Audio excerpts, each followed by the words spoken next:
All right, all right.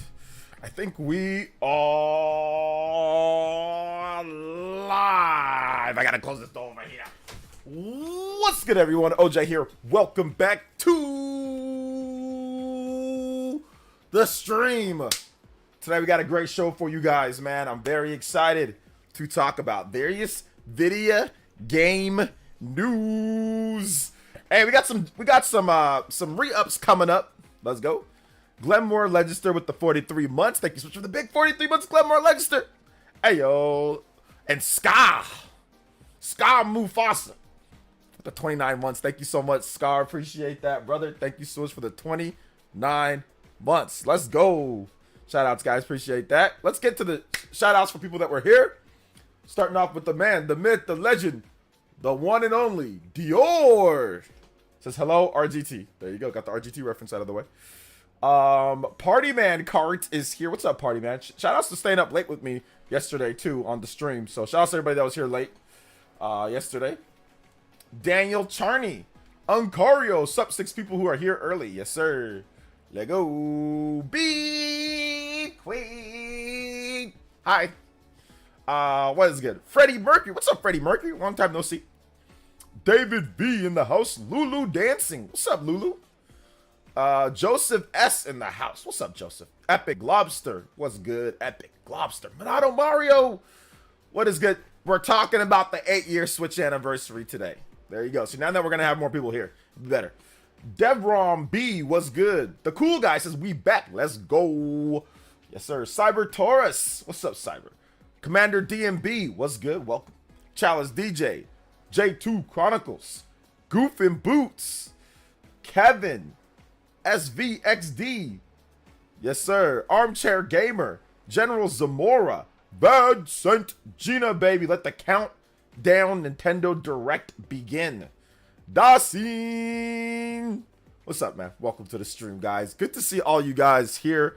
Welcome. Shout outs. Thank you guys so much for joining me. We got a big show today, man. Talking about a lot of different stuff, man. Some weird stuff going on. More layoffs at Sony, apparently. We've got, this gen just feels weird. I put a tweet up about it. It just feels like a really awkward, weird gen, man. I don't know. So talking about that, we're going to be discussing the 8-year Switch anniversary. We're going to be talking about other big gaming news. There's actually a lot of stuff that went down,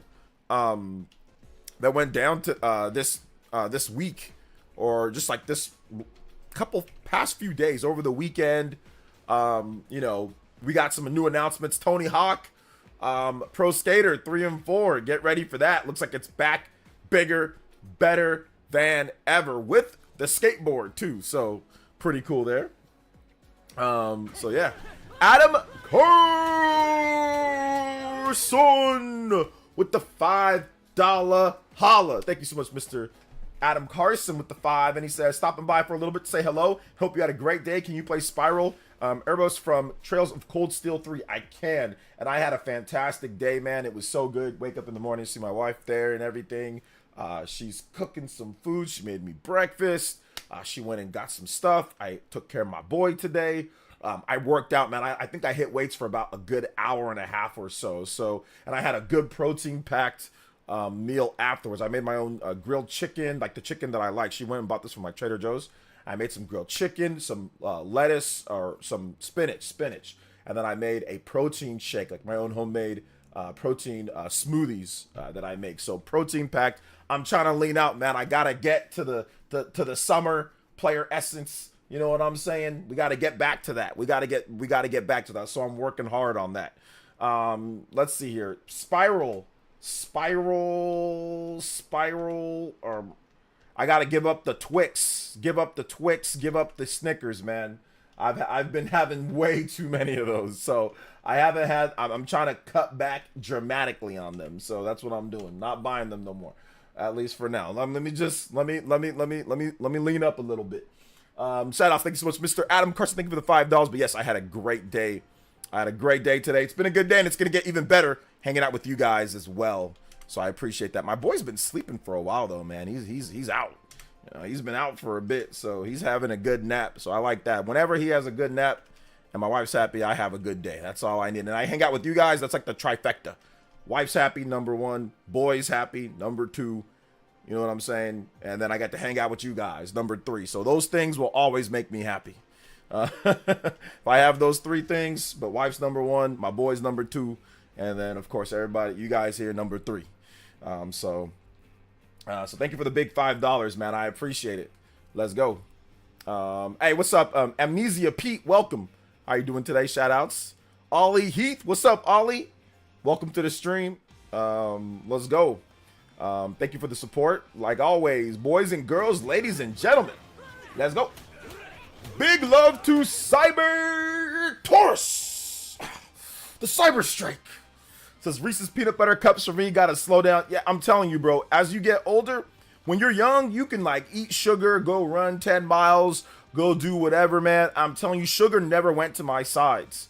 But I'm telling you, when I hit when I hit 30s or plus, mid 30s plus up to 40, bro, that sugar goes, it don't even take no time. It goes straight to my sides. I got little tires on my sides. I mean, my front is good, my chest is good, my arms are good, my legs are pretty good, but that sugar goes straight to either the gut or the sides. So I gotta cool it. If you're having trouble like with your sides and your gut, it's usually the sugar.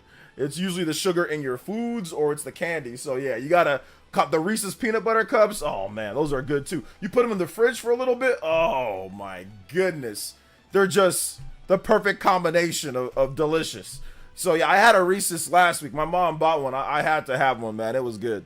But yeah, the thing with me is not having like I would have like 3 or 4 Twix a week, 2 or 3 Snickers a week, plus foods that would sometimes have some sugar in it too. So that was my problem, like too many. Like if I can cut that down to like maybe 1, like on a Sunday on a cheat day, I think I'll be in good shape, you know, going forward. Thank you, Cyber Taurus, with the $10 dono. You are now the new Hokage and Stream Ninja. Anybody does 10 or more, you can beat out Cyber Taurus on both boards. If you've already supported, just subtract the difference. Let's go. Happy 8-year anniversary, Mr. Casual Noob. Yes, sir. Happy 8-year anniversary. Thank you for coming out to the stream once again. Let's get Cyber Taurus on the board here. Appreciate you, Mr. Cyberman. Nah, you way better than a Cyberman. We can't be disrespecting you like that, Mr. Taurus. Can't be doing that. Let's get the combos on the board. 215. We already at 1 overclock. Let's get that rolling. Let's get to 100. Let's get that first overclock, though. We got to get it going. 15-minute extension. Unlocked. Overclock Buster! Thank you so much. Appreciate that.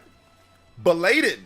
Freaking 45 years old eating those bad boys like I'm 21. Yeah, you gotta cut back, Cyber, so cut it in half. So however many you eat, cut that in half. And do whatever you do not buy the big bag of the small ones. Whatever you do, Cyber Taurus, do not buy the big bag to any candy. The Snickers, do not buy the big old bags of them that are small. Yeah, they're small, but you're just gonna be like, I'm telling you, if you want one, all you got, just buy one. Do not buy king sizes and the big bags with the small ones in there. Don't do that, because you'll just eat them all night. It's happened to me, bro. So you just gotta, if you want one, you just buy one, and that's it. You know, make it as hard as possible. 20s, you can work off 2 hours of sleep. I worked 2 full-time jobs, 4 years in my mid-20s. Oh, that's crazy, Anthony. Yeah, I can't do that no more. White chocolate Reese's Cups used to be my vice. Ooh. Yeah, I was never a white chocolate person. I'm not a dark chocolate or white chocolate person at all. I just like the regular chocolate, you know? But yeah, I can see that though too. Cut back. I mean, I don't drink alcohol. I'll have alcohol once in a blue moon. You know what I'm saying? Like, not a blue moon. I mean, I like blue moons, but I'll have alcohol maybe less than 10 times a year. I might not even have it, not even once a month, you know? So it's just like on occasions, if it just happens to be there, maybe once in a while, my wife and I, we want to get something. But yeah, we don't really, I probably drink, last year I probably drink maybe like 5 or 6 separate times like throughout the year last year. So yeah, but alcohol definitely goes straight to the gut, to the thighs and to the gut. So yeah, cut back on the alcohol, but I already cut alcohol out, you know? So I haven't really drank consistently since Probably about 20 years now. So about 20 years ago, yeah, maybe. Yeah, 50, yeah, like probably like 2009, 2010s. But since then, I haven't really drank too much. See, dark chocolate is actually good for you. It is, but it's good in moderation. Like dark chocolate's good for you. It's good in moderation.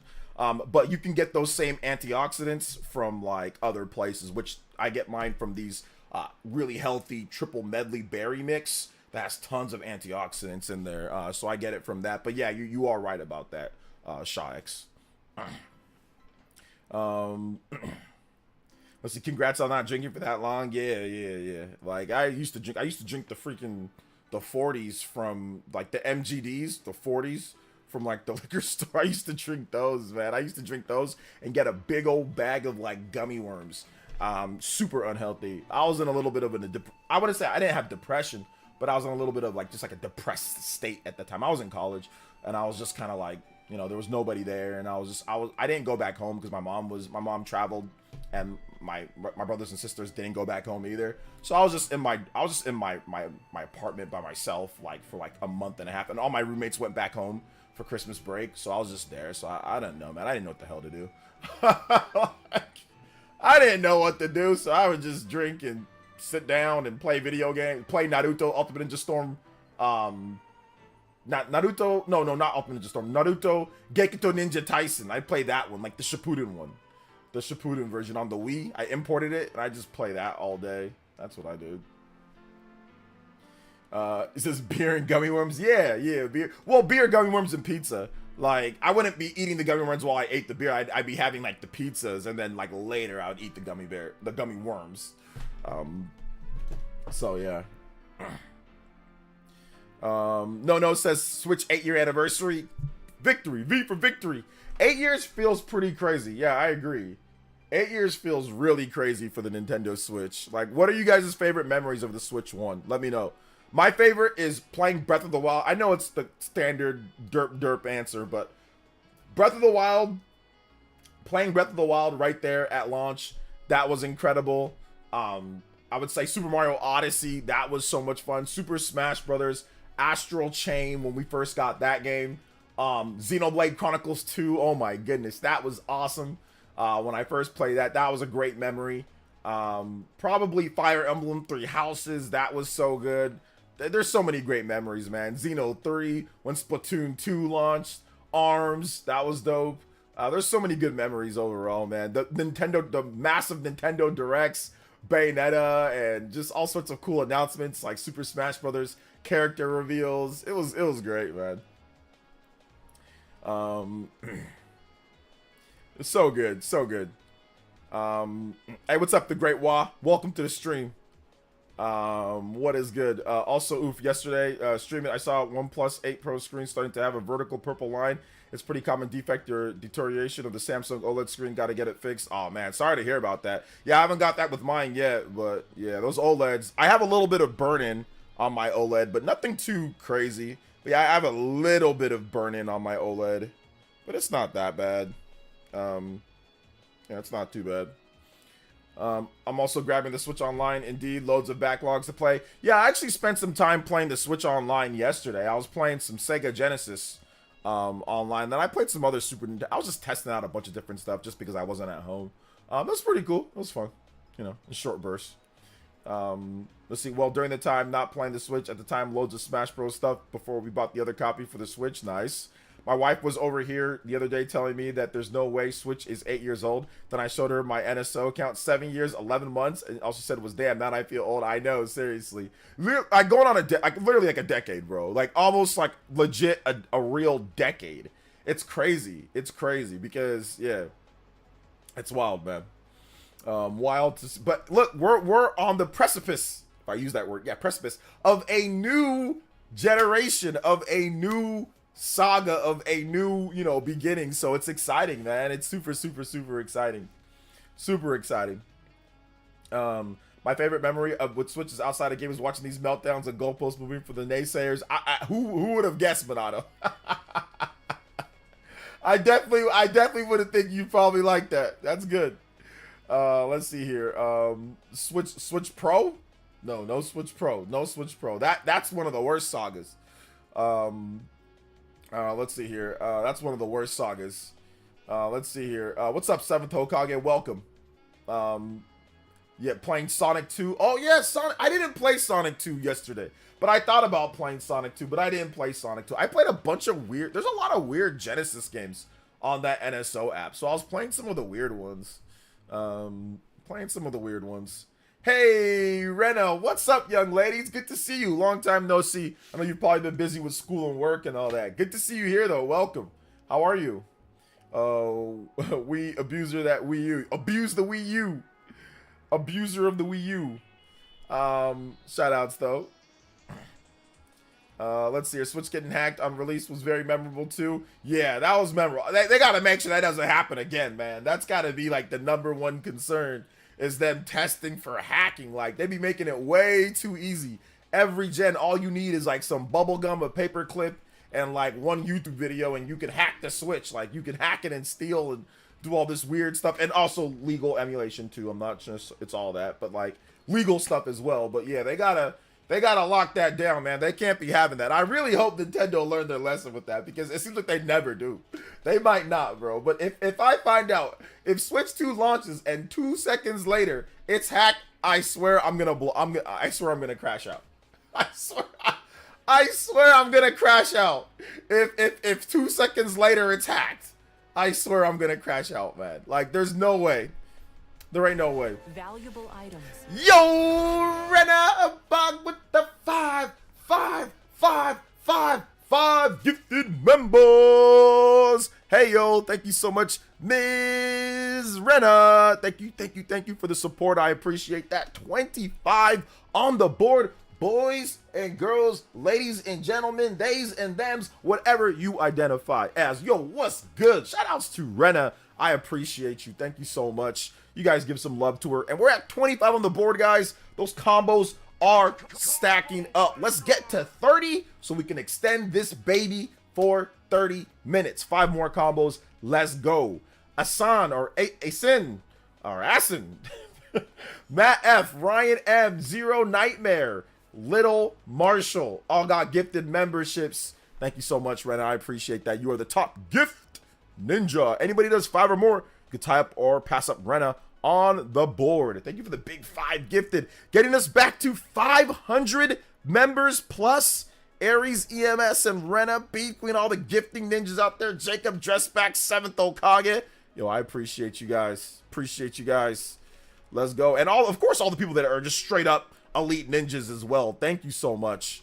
Thank you so much, Rena. I appreciate you. Let's see. Nintendo Life is looking for urban talent to join their team suddenly. Stop. Bro, stop the cap. Bro, stop the... Get a load of this guy. That's... Get a load of this guy. Shout outs to that set with the $5. I got 5 on it. I got 5 on it. Yo, let's go. Thank you for the $5, man. I appreciate that, Mr. Vincent. Let's go. All right, yo, we got another overclock. Let's go. 30. Overclock Buster! 30 minutes. Let's go. Shout outs, man. Thank you for the big $5. Let's go. I believe every Nintendo console handheld has been hacked. Yeah, every single one. Which they all systems end up getting hacked eventually, but it happens way too fast. Get your paper clips ready. Get your popcorn ready. I heard it's harder to hack because the custom chips. Well, we'll see. Yo, shout outs to Aries, EMS, and Big Shaw X. Aries, EMS, Shaw X. We out here rhyming, chilling like a villain. Pope, we didn't know it. Yo, let's go. Aries, EMS with the $10 says, hope everyone's having a good night. Rather watch OJ than Trump. Whoa, whoa, whoa, whoa. Hey, I'm not a politics guy. I'm not a politics guy, but I appreciate the $10. I do appreciate the 10. Thank you for the big 10, brother. I appreciate that. Big love to Shaw X with the $10. Says JoJo Tuesday MF Tuesday mother. Yo, seriously though, thank you so much, Aries EMS, bro. I appreciate. Yeah, those tariffs, bro. Those tariffs might hit us in terms of gaming stuff. in terms of gaming stuff. Aries EMS he might have a point here. He might have a point because there are some things that might hit our wallets as gamers because of the tariffs. So there's tariffs on Mexico, there's tariffs on Canada, there's tariffs on China. So yeah, that might hit us when it comes to certain manufacturing and video game systems. But once again, I don't want to get too deep into it because, like I said, politics, people get kind of crazy on that one. But thank you so much. But it's not going to affect the Nintendo Switch 2 system because Nintendo manufactures the system and a lot of it's outside of China. It's like Cambodia or like Vietnam or like other places. So dodge the bullet with that one. Big love to Shaw X. Big love to Aries EMS. Both of them dropping $10 JoJo's. JoJo Tuesday. Should we play it? It's not. No. It's not. There's not enough JoJo's yet. No, not enough yet. Yo, thank you for the big 50, 45. We can play the overclock though for the 45 minutes unlocked. Overclock Buster! Yes, sir. Let's go. 10 more and we got that 61-hour extension. Let's get the full hour to get to the bonus. Thank you for the big love though, guys. I appreciate that. Overclocks. Next one up at 10 more combos. This is now I'm gonna, oh no, God, now I'm gonna have that song stuck in your head. Yes, sir. I got 5 on it. Have you tried out Star Overdrive demo? It's fun with the level of PS2 jank. Nah, I ain't played it yet. No, not yet. Let's see here. With Taiwan not only having tariffs, we have to gift TSMC to USA. What does that mean? And before tariffs to Cambodia too, bruh? I hope not. Nintendo needs to hurry up and manufacture all those systems. Get them shipped. Get those systems shipped. The longer they wait, the more it can potentially get tariffed and taxed. Please. Let's see. When do you think Switch will launch? You mean Switch 2? I think Switch 2 will launch sometime in June. The Sweet Coding game is looking interesting. Never played it back in the day, so I'm happy to get another chance soon. Yes, sir, Adam. Best Buy on PlayStation. Lego Horizon for 43 yesterday. Back today. It's jacked up to 60. No way. So ended up getting Amiibo Swords all the way better. Yeah, I'll probably get Lego Horizon when it's like $20 or something like that. TSMC is the biggest chip maker. Oh, okay, got you. I thought he was talking about something else. Have we seen or heard any news on launch titles aside from Mario Kart? There's been nothing on launch titles, and the new 3D Mario isn't guaranteed to be a launch title either. People are just speculating. That it could be a launch title, but like really, we don't know. Mario Kart is probably the launch title since it was the first game that they showed. Yo, Cyber Taurus with the 9.99 says enough Joe down. Let's go 60 times. I'll wait for Shaw's 1 cent comment. Also, the ghetto price is right. Let's go. Yeah, we got you. All right, I'll play one since y'all hit us with what 3 JoJo's. I'll play it. It's not Friday though. I got to make one for every single day or something like that. I'll hit you with one of the JoJo's though. We'll hit you with one of them. It's not Friday though. We'll hit you with one of them. We'll hit you on a Tuesday. We're going to have a real JoJo Friday this Friday, though. It's going to be a lit one. I got some cool stuff planned as well, so should be fun. I got some cool stuff planned for us. Big love, Cyber Taurus. Thank you for another 10 times. That does make you the extended Okage and Stream Ninja with the 19.99. Anybody's more than that, you can beat him, my man. Cyber Taurus on the board. Hey, yo. I'm doing good, Anthony. How are you? Joy-Con, Switch 2 Joy-Con better not have drift. They got you need to watch my videos, Mifu, because we already covered that a long time ago. They already got the, what's it called? The Hall Effect patent, and the leaker that actually has a Switch 2 Joy-Con said that it's a Hall Effect joystick in there as well. The guy that actually leaked the system and the joy and like the controller and the dock, he's like, yeah, it's a Hall Effect joystick. So watch my vids, my man. That's old news. Old news. Let's see here. Yak Diesel. Yo, what up, Yak Diesel? Yiggity Yak. What's up, Mr. Davis? What's up, Mr. Davis? Welcome. Nick93 is here. TSMC has to heavily invest into more in the States, and TSMC higher-ups are going to be going to the USA. Man, they got to get something done. Let's go. Shout outs to Streamlabs. Let's go. Yak Diesel's here. My bad, Yak. I should have said what up to you earlier. My bad, brother. Big love. Thank you for coming out to the stream tonight. How's everybody doing? If you have not said what up, make sure you say hi in the chat. Say what up. I'm interested to see what Nintendo has cooking for Switch 2. I think that is the $1 million question. I am interested to see, like, I want to see their plan. Like, their strategy is, like, the most fascinating thing to me. Like, what are they going to do? Like, you had 8 years of the Nintendo Switch. You had record-breaking profit margins. You've pretty much made more money in this 8 years than you've made for almost the entirety of the Nintendo, like, console era. Like, what are you going to do strategy-wise to even come within 60, 70, or 80% of that revenue and those profit margins? So I think that's going to be the big thing. That's the hard thing to do, you know, overall. You need games. I can tell you that right now. You need games, dude. You need games, and you need a lot of them. Let's see. What's up, tall man? Welcome. Hope all is well. Xenoblade Chronicles X pretty soon. Yes. I'm looking forward to Xenoblade Chronicles X a lot. James says, found your channel recently when I found out about Xenoblade. Been loving it so much. Thank you so much, James. Appreciate you being a fan of the channel, and I'm a fan of you. Yo, Adam Carson with the 1 gifted membership. Hey, yo, combo breaks in the house. Thank you so much, Mr. Adam Carson. Thank you for the gifted membership. And speak of the devil, not you're the devil, James, but you recently subscribed. You recently got a gift. Hey, yo, let's go. Metroid 4, dude. Metroid. Yeah, Metroid's gonna be lit. No Sai. What's up, No Sai? Welcome. Switch 2 game release predictions. I don't know. What do you guys think? What's the Switch 2? Mifu wants to talk about Switch 2 game release predictions. What you guys got? Can't not believe the Nintendo Switch. Just when my daughter was born, she's now 8. We still have the Switch. We still haven't had Switch 2 yet. I know. Yeah, man, it's crazy. I used to always compare my daughter to when we were getting Grand Theft Auto, because Grand Theft Auto 5 came out a year after my daughter was born, and we still haven't gotten Grand Theft Auto 6 yet. Like, so I always, the timeline of Grand Theft Auto and my daughter are lined up. I'm like, yeah, man, like she was born in when she was born, when she was a baby, you know, Grand Theft Auto 5 just came out, and she's now going to be 13, and there's still no Grand Theft Auto 6. So it's a whole 13 plus years, 12, 13 years. So yeah. Now my friends, this is Parasocial Fusion for the win. Neo Blitz, what's up, Neo Blitz? Been jamming out the Zelda Link to the Past Nintendo Music app. Oh yeah, Link to the Past just got added on there. That's good stuff. What's up, Snoozy Snorlax? Everything's good, brother. What's up, Atomic Toaster? We've had 4 PlayStations in the era. We've had 4 PlayStations in the era of Switch 1. I don't know if you count the pros. That's true.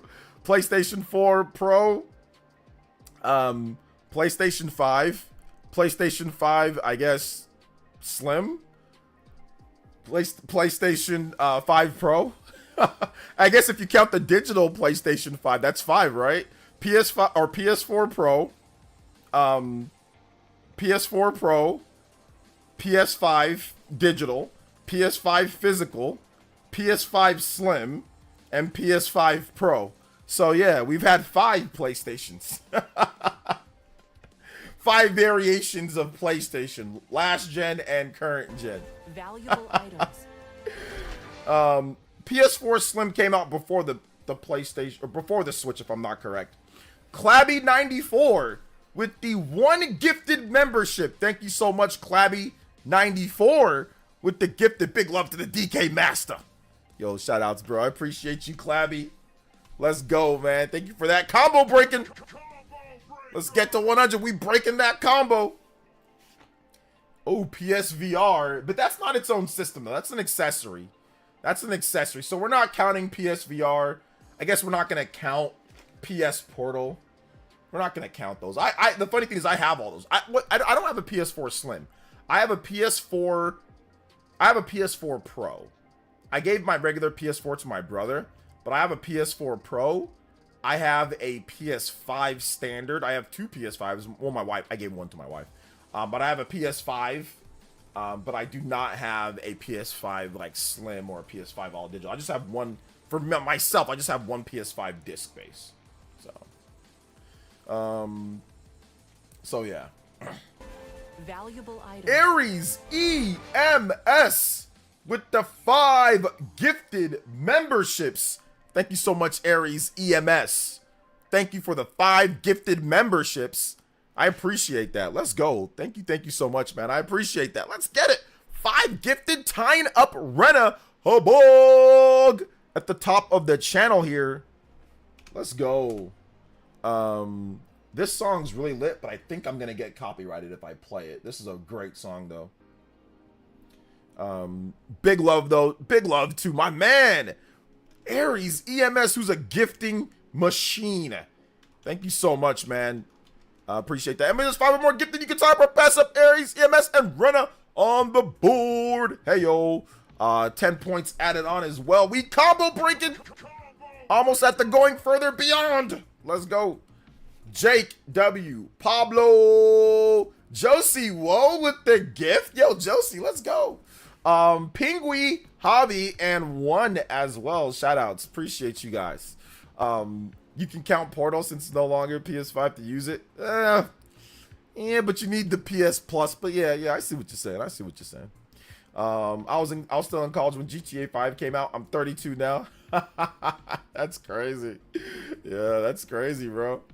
That is crazy. Let's see. OJ, I got a good question about Switch 2. Do you think this game will play better on Switch 2? I'm talking about Hogwarts Legacy. No, I don't think it's gonna play better on Switch 2 than like PS5 or Xbox Series. But I mean, it should probably play better than on like the PS4 and Xbox One versions of the game. And obviously better than the Switch 1 version of the game. If they make a Switch 2 version of the game. If they do it. We'll see. Let's see here. Switch 2 game release games. Mario Kart 9. New Mario game. Metroid 4. Maybe Splatoon 4. Yeah, dude, are you talking about at launch? Like, day one? I don't know about that. I don't think Nintendo's going to have all that for day one. I don't know. That seems like a lot. Yo, Armchair Gamer. Thank you for the tune-in tier pledge. Welcome back to the Elite Ninja Squad. Thank you for subscribing to the channel, my boy. Hey, yo, let's go. Combo breaks. Anytime that we get a new notification, combo breaks going up till we hit the even further beyond that 100. Let's go. I was 15 when GTA released. Dang, 15. That's crazy. I was an adult when GTA 3 came out. I'm ancient now. I know. I was already old when GTA 3 came out as well. I was already a full-grown adult when GTA 5 came out, so I was already done with college. A number of years, a few years done with college. Yeah, I was already a few years past college. I would love a new overhead Zelda-style game. Yeah, I mean, Echoes of Wisdom just came out, so I mean, it'll probably be a couple years before we get something else, but we might get like a remake of like a Link Between Worlds or something like that, or a re-release of a game. Let's see, I was 30 when the Switch released. All right, up to 38, level 38. Level 38. Let's go. I was in my early 20s when GTA came out. Early 20s, yeah. I mean, no matter where you are in life, it's like taxes, death, and like waiting for GTA. Oh man. I think a lot of the Impossible ports on Switch will get re-released at full price on Switch 2. Witcher, I think meant Witcher 3 and Hogwarts Extra Definitive Editions. I mean, it's definitely possible. Although, like Witcher 3, that game got a free update on Xbox and PlayStation. So maybe they'll just do the same thing with Switch. But we'll see for sure. Is GTA 5 still worth it? Sure, if you like GTA. What's up, D-Money? Welcome to the stream. Shout outs to Grey Y. Mario Kart is in a similar boat. Mario Kart is absolutely.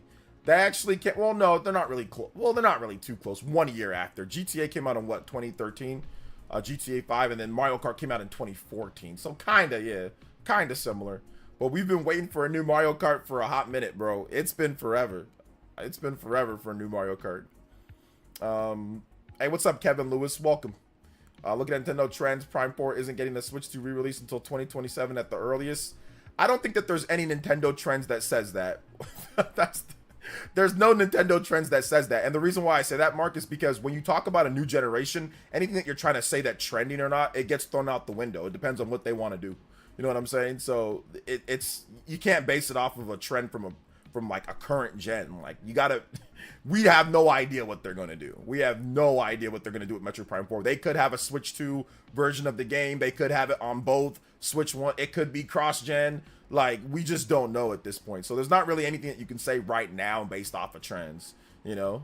Nothing that you can base it off of right now. The only thing that you could possibly say is, like, Nintendo might have a cross-gen game. I mean, like, they've done it before where a game is announced for a previous system and then it comes out like day one for the next system. So they've done that a couple times. Legend of Zelda Twilight Princess to Wind Waker, Legend of Zelda Breath of the Wild.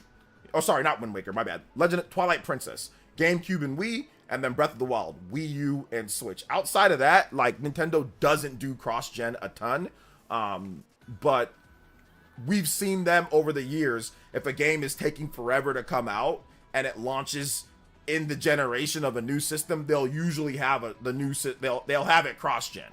So we have seen that before. So Metroid Prime is a very, I would say, likely candidate to be a day one cross-gen on Switch 1 and Switch 2. But like I said, we will see. We will see. We don't know.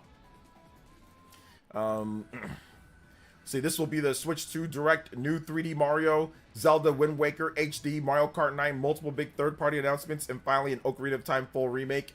I'm hesitant on Ocarina of Time full remake, but I would definitely like that. I'm hesitant, but I'd like it, you know? Although I would be fine if they just, you know, made a new game, you know? So, I don't know. Do you think Switch 2 will sell as much as the first Switch? The general consensus is probably not, because almost no systems ever sell 150 million units plus. It's almost impossible to sell at 150 million units. Actually, the percentage is so low that it's, like I said, it's highly unlikely that it ever hits that, because there's only been 3 systems in the history of gaming since the late 60s or 70s. There's only been 3 systems ever to hit 150 million. So the chances are no, it does not. Doesn't mean it won't be successful, but the chances are no, it does not hit with the Switch hits, because once again, most systems don't hit with the Switch hits. So, yeah. Just give me a new F-Zero with 3D graphics. Yeah, that'd be nice. Why would Nintendo re-release Metroid Prime 4 2 years later? Yeah, that makes no sense to re-release it 2 years later. I mean, I don't know what trend he's talking about, but there's no trend or no identifiable pattern that I can see why that would even be a thing, you know, like randomly release it 2 years later for what, you know? So yeah. Let's see, PS3 and PS4 are technically better than the PS2, yet PS2 still sits at the top of the selling console. Well, I mean, better, obviously, technologically better, sure, but games-wise, it's obviously subjective, right? Jim Ryan said that last week PS2's at 190 million. Somehow they found 30 million systems, I know. So yeah. When I was 9 every day for summer. When you were 9 every day, what does that mean? I would love a new F-Zero game. A new F-Zero game would be great. I would love it for the fans, so the fans can finally get what they want. I'm not a big F-Zero guy anymore. I used to be. Like, on the Super Nintendo and the N64, I was a big F-Zero dude. But it would just be good for the fans, and it's been so long, you know? It's been so long. So yeah. We should go by the original number if Ryan keeps changing it after the fact. Yeah. Don't ask about the everyday sub-Rose, just trust me. Okay, it's one of those weirdo online things. Okay. Alright, I won't ask about it then. If it's like a weirdo type stuff. Let's see here. F-Zero 99 was alright, but it's time for something new. I agree. I barely play. I think I played F-Zero 99 like a few times, and I'm like, yeah, I'm good, you know? So, yo, Artemis Blake, thank you for the subscription. Thank you for subscribing to the channel. Make sure you guys hit that like button. I don't know what you guys are doing. I don't care what you're doing right now. Whether you're helping your mom with the dishes, whether you're playing a video game, whether you're playing with the flash drive like I do sometimes, whether you are sitting down and eating, I need all of you guys, if you have not done it, this is a elite ninja mission, to hit that like button. If you have not hit that like button, and if you are just chilling and not chatting, I'm gonna need you to join in on the conversation of what we're having here. Let's go. Let's hit that like button. Let's let the Elite Ninja know what's going on. What are your 8-year Switch anniversary memories, your favorite things about it, and what are you looking forward to the most with Switch 2 going forward? So I'm so ready for Xenoblade X. I got both my digital and physical copies pre-ordered. Yeah, it's pretty cool. Hello, OJ. Could it be referring to the trend in regards to what PlayStation is doing with remastering PS4 games on PS5 with The Last of Us Remake or God Horizon Remaster? No. What I'm talking about is basically there was some more layoffs at Sony. The PlayStation hit with more layoffs following the recent game cancellations. So it's Sony's visual arts team faces cuts. So there's a lot of reorganizing going on, and yeah, they're basically just more layoffs. But you know, it is what it is. What can you do about it? But this gen just feels off, man. It feels off, and the reason why it feels off, it feels like a stopgap gen for Microsoft and Sony in some regards. I mean, there's great games. I've enjoyed my PlayStation 5. I mean, it's not like it's not as bad as some people make it out to be. Like the whole gen has been a complete wash. It's not that bad. Sony hasn't been that bad. Microsoft, I mean, I guess there's an argument that Microsoft has been that bad. But, you know, if you look at Game Pass and some of the other stuff, it looks like they're picking things up. But, like, there's just been something off with this gen. You've had apparently record-breaking profits and sales and revenue, yet there's been mass layoffs across Microsoft and Sony, gaming division layoffs. You look at the debacles and blunders with the live service games that clearly has affected the single player output. You look at the amount of games that have been canceled. You look at the amount of just like issues overall, and it feels like a stopgap. And now we're getting the rumors of, okay, 2026 or 2027 could be next generation starting for Microsoft and Sony. 2026 could be Microsoft's year for the next system. Like, it looks like they're moving on. Like, it really looks like they're moving on. We're already getting Call of Duty next gen rumors, you know? So it looks like they're moving on.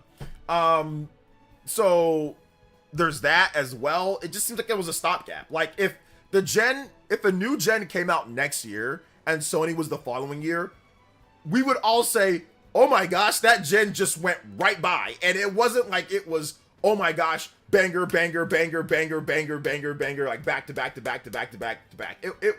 I mean, there was good games, but it was off. It was off. It was an off gen because of all the layoffs, because of all the cancellations, because of Microsoft fumbling through the whole generation, because of the weird lies of Phil Spencer and the back and forth waffling of exclusive, not, then now we're finally going exclusive.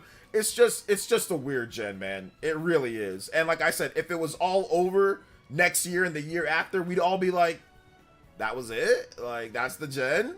Yeah, that's the gen. Like, that was the gen. The gen, that was it, you know? So, I don't know.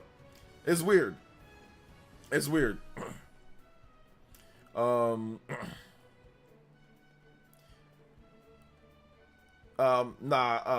I've grown a bit bitter at Sony because their stupid decisions recently. All of these Yoshida-san, not being forced out when Jim Ryan was at Sony. Yeah, like the weird stuff with like Yoshida, you know, being forced out. That was weird, you know. And like obviously they just kicked out Sean Layden. So yeah, it was just like weird. Like it wasn't like, you know, like when Reggie left, it was like, oh, okay, hey, look, Reggie's retiring. Here, we got a video for you guys. Thank you for everything. And then like, here you go. Every single time they just kicked somebody to the curb. They were just forced out. It was just so weird how like the handing off of power, you know, happened with Sony this gen. But you know, whatever. Sony needs to bring back Kevin Butler. Bring back Kevin Butler. It doesn't help that Fable was delayed to 2026. Yeah, I mean, like, Fable seems like it's going to be the next Microsoft, Xbox, PlayStation, maybe Switch 2. Who knows? You know? Let's see here. Reggie retired because Iwata's death affected him. He wanted time to do other things in his life. Yeah, maybe. Yeah, maybe. Although he did retire like 4 years after Mr. Iwata passed away. But yeah, I'm pretty sure it definitely, I mean, if you read his book, right, it had a profound effect on him, which, you know, a lot of people feel the same way. Like a lot of Nintendo's employees felt really, really like they like had problems, you know. But thankfully, they all got the counseling and stuff that they needed. Like apparently Nintendo provided counseling for people free of charge, you know, or part of their insurance. So if you needed counseling, if you needed, you know, if you needed stuff, you know, they got you, you know. This gen gave us consoles we're supposed to be get last gen, maybe, but it feels like a stopgap. It almost feels like a stopgap, like the Wii U was a stopgap, you know, kind of like it's like, oh well, we just did this so it can help us do the next thing, you know. It almost feels like that. Like Nintendo's like, oh well, we don't really know HD development, so we have this system. We got better with HD development. Okay, cool. Now we're ready to actually do what we want to do, and that's like the Switch. So it feels like a stopgap, almost like the Wii U was a stopgap, you know, because like the Wii U was over before we even knew it. This gen, obviously, it's lasted longer than the Wii U, but it just feels like, oh, there's a few games, a flurry of games here and there, some nice stuff, but then boom, we're on to the next, you know. Because the Switch 2 will kick the new generation off strong, like they did with the ninth. I think that, yeah, absolutely. I think that this upcoming generation, I think that it's going to probably be a bit better because I think devs are a bit more familiar, like with the SSDs and the hardware, and I think that it's going to help out. They're going to optimize their game pipeline. I think Square Enix is going to optimize their game pipeline. I think Koei Tecmo is doing a good job. Capcom's clearly doing a good job. So I think that this upcoming gen is going to be a bit better for games, and I think games are going to get out. I think Sony, obviously Sony's going to do better. I don't see how Sony could have a worse first-party game-wise gen. I think that Sony is going to be on point. They've got what they need. They finally got a set leader in place. They know that the live service stuff, you can't really rock with the live service stuff. You can just really, you know what you can do with live service. You got Helldivers. You've got Microsoft's live service games like Sea of Thieves, and you're going to have other games coming in, so you don't have to build a live service monopoly or try to build that. So I think Sony's going to be so much better off next gen because they're going to actually focus in on what's important, which is their first party games, in addition to having some cool multiplayer here and there. And they probably won't make as many bad decisions like trying to respond to Microsoft. The Bungie acquisition was stupid. Like, I think at the end of the day right now, the Bungie acquisition was bad. I don't think there's anything that you can sit here and tell me that the Bungie acquisition was good. It was not good. It was not good. It was not a good acquisition. So I don't think they're going to make any like weird moves like that. If they do make a move, it's going to be a better move for them that's actually going to provide them something of actual real value, not Bungie, which Bungie's Bungie. Like, they're okay, but I don't think they're worth buying them for $4 billion. No, I'm good. I don't need Bungie. So yeah. Well, I've been saying that we finally got consoles that deliver on the 8th gen promise, but these devs already doing more than these consoles can handle. Yeah, I think also optimization too is a thing as well. They got to get better at that too. So yeah. It'd be a miracle if Xenogears Xenosaga Definitive Edition. Maybe one of these days, Artemis. Maybe one of these days. Yeah, Switch was a catalyst for hybrid systems. Microsoft's strategy to solidify it. Yeah, I think so. I think that you're going to see, obviously, Microsoft and Sony are going to make their own hybrid. I mean, they've already kind of made their own. Well, Sony's made their own, PS Portal. I think they'll take that to the next step with this next gen. I think that they will make something else. And I think Microsoft will have a built-in streaming, like Steam Deck thingy, So I think that will also be a thing. So yeah. No doubt Monster Hunter Wild is scraping hard against the floor right now. Playability, too bad because it would be great, mostly if they didn't dip so low. Yeah. Wad and Reggie gave us some god tier memes and moments. Example, Smash 4 real. Yeah, I agree, Craig. Yeah, that was some good stuff. Yeah, grief counseling. I agree. Yeah, that's what it is. Counseling. Hey, what's up, Shane? Welcome to the stream. We'll hold off on Monster Wilds for Switch 2 console. Bugs are fixed. We'll see, man. It's going to be rough to get it on there, but we'll see if they can get it done. Hit that like button, though, guys. Let's go. Still waiting for a proper Lunar sequel. Yeah, you got to pick up the Lunar collection.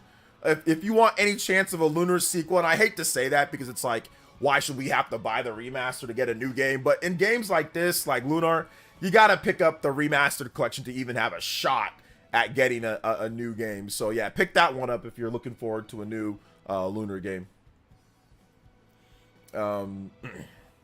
You think MGS Volume 2 will release on Switch 2? What games will be on it? I mean, probably like a lot of the portable games, MGS 4, stuff like that, I mean, they pretty much went in order with the games, so I think they need to put the portable titles on there, and then they'll probably have MGS 4, and they'll probably have, I don't know, maybe, I'm not sure, I don't know, whatever other games that they're missing with Metal Gear.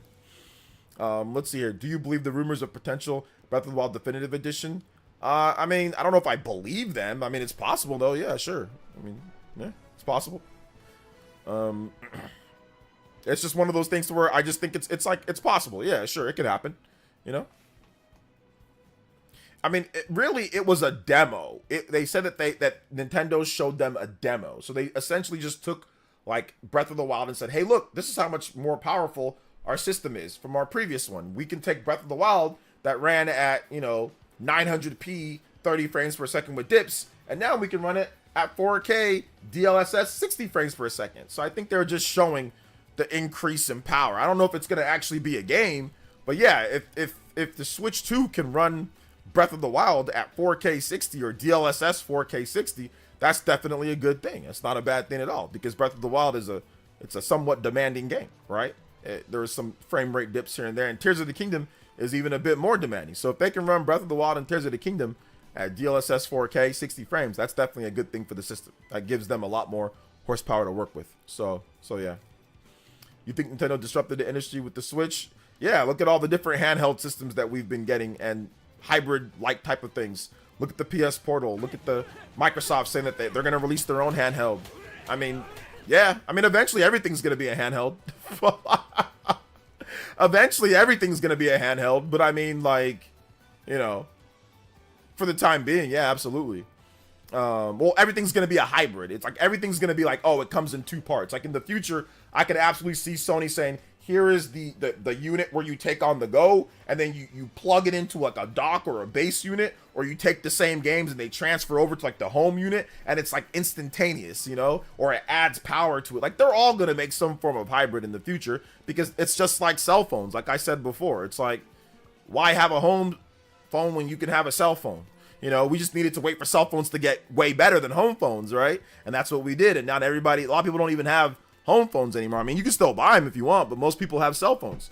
So the technology just needs to catch up. I mean, it's still going to take a while though, because, obviously you still need big old PC parts to make these systems powerful.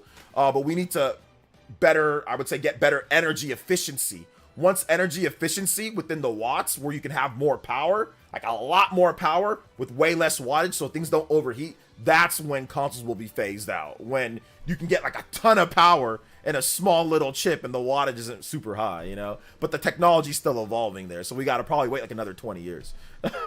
Another 20, 30 years. 20, 30 years, you'll start having super powerful chips that are tiny, that are really small, that can give you power like a console, right?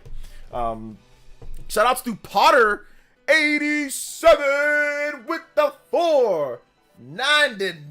Thank you so much for the $4.99. I want to play FF7 Remake. Question is, should I play it on my PS4 to get a physical copy? Or should I buy Steam, use my ROG Ally X? I suggest, if you want frame rate, I would say if you want the 60 frames, go with it on your PS4, or go with it on Steam. And I think you could probably run it at 60 maybe on the ROG Ally X. I'm not 100% sure. But go look at the benchmarks for the ROG Ally and see if you can run that game at 60. If you can run it at 60 and still have it on your TV with the ROG Ally X and play it on the go, I suggest that version of it. If you can't, just get the PS4 version. I mean, if you want to just get the PS4 version of the game. But yeah, if you can run that game at 60 on ROG Ally X, I suggest getting it on there if you can, Any weather is so weird. Last week it was 50s, now there's a blizzard. Ooh. Yeah, it's been raining where I've been at. It was raining, but then today it was nice and sunny. That's why I love California, man. Like I'm a warm weather guy. But I'm sorry to hear that you're in a blizzard, Bead Queen. Shout outs to Potter. Thank you for the $5, man. 80 on the board, boys and girls, ladies and gentlemen. Can we keep the combo breakers going? We are at 80. We are almost at the Goku further beyond. 20 more combos, 20 more notifications. Well, not really 20 more notifications, but 20 more combos, and we will get there. Thank you so much for the support, Mr. Potter 87. I appreciate you, man. Thank you so much. Docking stations with built-in GPUs. Yeah, docking stations with built-in GPUs or supplemental computing devices. That's probably the future. And probably even in the future, like TVs that are, it's just built into the TV. Like where you can buy a TV and they have deal, like Samsung got a deal with Sony, maybe Toshiba got a deal with Microsoft, Nintendo got a deal with Vizio, and like it's just gonna be the Nintendo TV where there's like a Nintendo chip built into that baby in the future. Like, or you buy a house and it comes, boom, it's right there and it's just built in, you know, or like a wall where it's just built in and you just pick up and play and you can move the screen anywhere that you want, things like that. So I absolutely see that in the future, you know. All right, take it easy, Kevin. Thanks for coming out to the stream, man. Wally says, I want a ROG Ally X, says Wiley. Go get one. Funny how people thought VR would be a big thing and handheld portable devices would end up being the next big thing.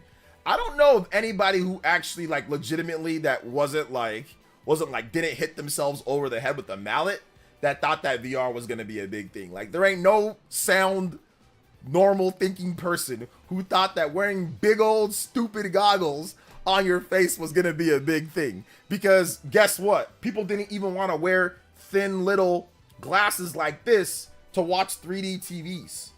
If they didn't even want to wear glasses to watch 3D TVs, why are they going to want to wear big old goggles where you can't even see anybody else in the room and you have to just sit there and do that? Like, why would they think that? So yeah, anybody who thought that VR was going to be the next big thing definitely got hit with the cuckoo mallet.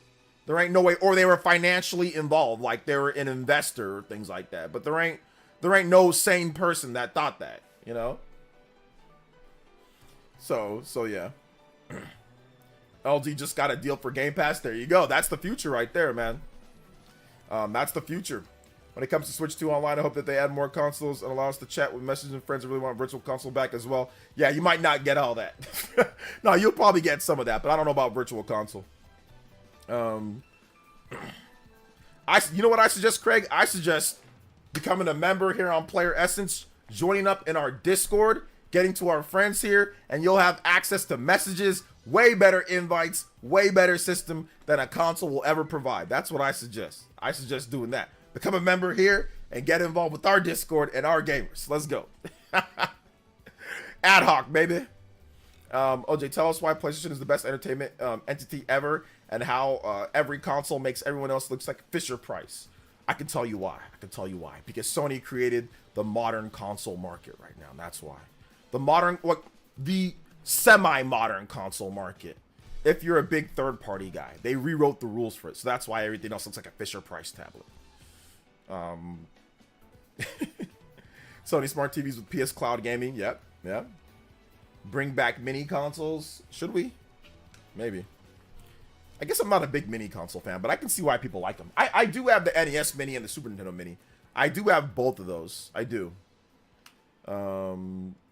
Let's see. OJ, I would love to be the future here. I love the community. Since plus really good vibes. Hey, let's go, Craig. !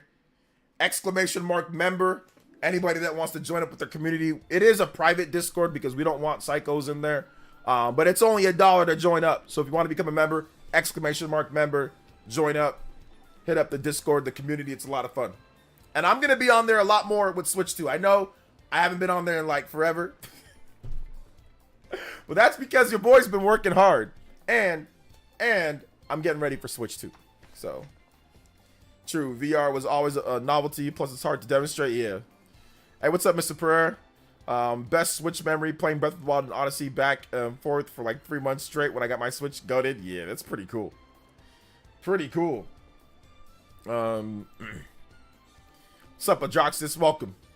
3D TV was a flop. It was. I remember Sony pushed hard for 3D TVs, and I thought it was okay, but it was like, I don't know. Like, I just felt like, I didn't want to wear glasses, you know? I think I just didn't want to wear glasses. That's really what it was. And they were expensive for like the big 3D TVs. But I remember Sony had like a MotorStorm bundle where it was like a 3D TV, you got MotorStorm and like the glasses for a pretty good price. I remember that bundle. Co-op with Monster Hunter, I'm not sure. We'll see. I don't know what games are going to be out by the time that I actually start playing Monster Hunter, you know. So I don't know if there's going to be some other games that I want to play. So I can't say for sure that I will. Y'all crazy. The Virtual Boy pioneered VR gaming. And look at it now. Never mind. Yeah. I love my 3D TV. Yeah, you're one of the few. I bought a 3D projector. Never used the 3D feature. I bought a 3DS, never played in 3D. You know how many people did that? It's happened before. You know, it's definitely a thing. It's definitely a thing.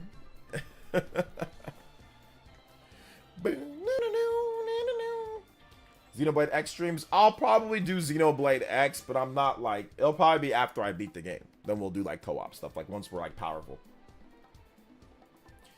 But I'm not 100% sure, but we should. We got to run the community matches when we get Pokemon Champions re-release. Oh yeah. Yeah, that'd be pretty cool. Like, hopefully I have time to dedicate to that. Like, the problem is that, like, time. I think that's, like, the biggest issue is time. But, yeah, Pokemon Champions definitely seems like something that we could do, you know, for sure. Like, I used to do Pokemon back in the day, like, in my old PlayerSense.com days. I did Pokemon back then, like, where I did, like, one Pokemon night, and it was fun. But people were being stupid. They were using, like, crazy legendaries, and they were, like, they're using like legendaries, like using like hacked Pokemon and stuff. I'm just like, oh goodness gracious, like it was super dumb. Let's see here. Those 3D glasses were so stupid back in the day. I never understood the whole point of them, other than the red and blue colors were ruining my damn movie. Yeah, okay, that's like the ghetto 3D. Yeah, I never understood those. I grew up in that era too, where they're like, yeah, you buy the Happy Meal, you get 3D glasses. And I remember saying, wow, 3D for real? And I put on these cheap piece of crap red and blue, and it just makes everything look red, like with a slightly little I was like, wait a minute, I get no color for some stupid rabbit or whatever the hell I'm watching it go like, hell no, that was not worth it, bro. That was not worth it. That was the biggest ripoff scam, was trying to shove 3D glasses down kids' throats. I remember this. Me and my brother were like, yeah, 3D, yeah, 90s kids. And I remember growing up, bruh, I was even kind of older in the 90s. I remember growing up, yeah, 3D. Dude, all it did was just ruin everything. I ain't never seen one with those ghetto glasses. I ain't never seen nothing that looked good. For one stupid, it don't even work half the time. Literally, it'd be like some stupid little thing. It wouldn't even be like legit. It would just be some little, you can't even see 3D. It's just red and blue. You just got to mix of red and blue for no reason. And then every now and then there might be some little thing that pops out, and it's not even that good. It's a crappy effect. It's the worst. And they really tried so hard to think that people like that. I remember like, yeah, you can watch it in 3D. Like, no, I'm not watching nothing in 3D. It sucks. My eyes are already in 3D. I can see it in 3D right now, and I'm seeing everything in 3D. I'm good. That was a scam, bro. They be scamming people in the McDonald's Happy Meals. Those glasses sucked. All of them. Every single one of them. Let's see here. Do movie theaters still have 3D movies? I'm not sure. I don't know. All I know is that those old school ones suck. Shulk says, I was so excited I got my Switch at launch. At my local grocery store. The eShop had 9 games. Breath of the Wild lived up to the hype expectations everyone had. It was a massive moment for gaming. Yeah, it was pretty cool. Meta has the best shot at solidifying VR within culture. It does. I have a Meta VR headset that they gifted me, and man, I always do. If they ever want me to do a sponsorship for them, man, that's like the best sponsorship, bro. They'd be like, all right, what you want? I'll be like, this much. They'd be like, all right. I'm telling you, man, they be paying, bro. Enter Switch 2 Arc. New theme plays with Switch 2 games hidden until they are revealed. We need every person here to member up, cause this arc is gonna be the biggest arc yet. Yes. Fire Emblem Fates Road Taken roar, please. Road Taken, baby. Party Man with the $5. Thank you so much, Mr. Party Man Cart. Switch 2 Arc. My man's getting ready, yes sir. Yeah, we gotta get it going. Combo breakers, 15. Away from the even further. Super Saiyan. Let's go. Super Saiyan 3. Thank you so much. I appreciate that. But yes, the Switch 2 arc has got to be lit. Guys, become members. Let's do it. 512. Wow. Gee Willikers. Aries EMS. Rena H. Thank you for the gifts. Thank you for all the members here. Thank you guys so much. I appreciate it. Let's go.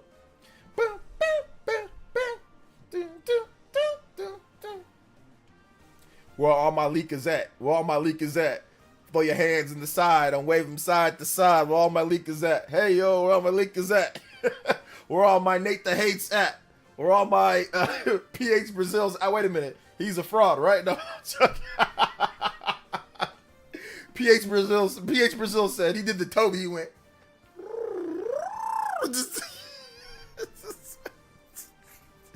This man said, "Now you see me."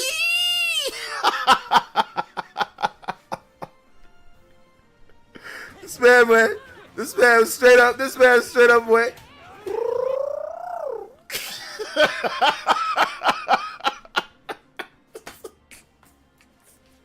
This man pulled the Toby, bro. This man pulled the Toby. Artemis Blake with the $5.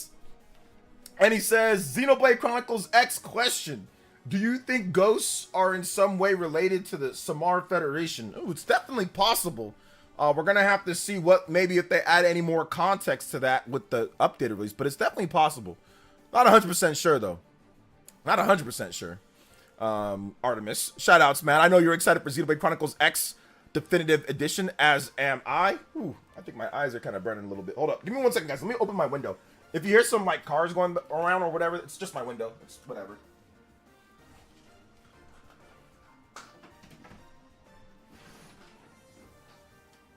All right.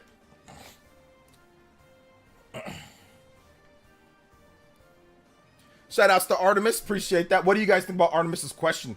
Artemis Blake's question. New elite ninja here in that village.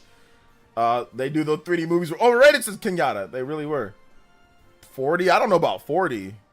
I don't know about 40. I don't know about 30. It's trash. Yo, shout outs. Let's go. Combo breaker. We got 10 more combos to the further beyond Super Saiyan. Let's go. It's going even further than beyond. Remember the February Nintendo Direct that never happened? Yep, that's where PH Brazil, he disappeared, man.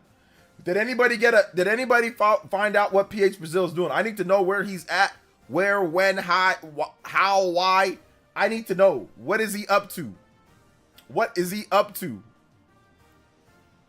I think all the insiders got kicked to the curbside outside less than a month to reveal not one big Nintendo leak. Yeah, we'll see though. We'll see what happens. You never know, because them leaks become popping up out of nowhere. But we'll see. Back at the hub. I haven't checked his whereabouts.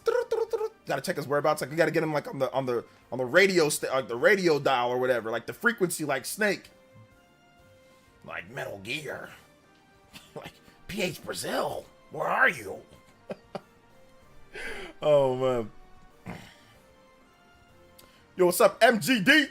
What up, MGD? Gotta spread the love. Yes, sir. Thank you, Aries EMS. Appreciate you, brother. If you guys have questions, we can also get into that, because I think we're like an hour plus in, right? What are we like an hour? Like an hour something in. So yeah. So yeah, if you guys want to get those questions lined up, yeah, we're an hour plus in. So hit that like button, guys. We're at 119 likes. We got 200 plus people watching. So hit that like button. Let's get to 150 likes. Let's go. Shout outs. Leakers on that show, where they now? This song is so nostalgic, man. It's so good. Shout outs to Fire Emblem Fates. I love Fire Emblem Fates. That game is awesome. I know some people don't like it, but I love that game. I love the 3DS Fire Emblem games. They're all awesome. I missed your live yesterday. What was the update with Expedition 33? Brand new gameplay footage, like 4 minutes of straight up footage, Adroxys. Non-spoiler footage, plus a bunch of previews, people just raving about the game, saying it's awesome. So yeah, that was the update there. It was a pretty good update. You missed a pretty good one, but I have a link to the direct feed footage on my Twitter page. So if you follow me on Twitter, you can watch that. I will link it for you guys. So if you guys want to follow me on Twitter and watch that gameplay footage, you can do that too. So yeah, it's some really cool. We can watch it again. Actually, it's pretty good gameplay footage. I guess we can watch. Well, might as well. We can watch it again. Why not? Why not? Adroxys is the homie. So let's see. We'll put up the gameplay footage. It's guys. Obviously, it's Twitter, so the footage is not is not like the greatest quality footage, although I did download it in 1080p, but whatever. So yeah.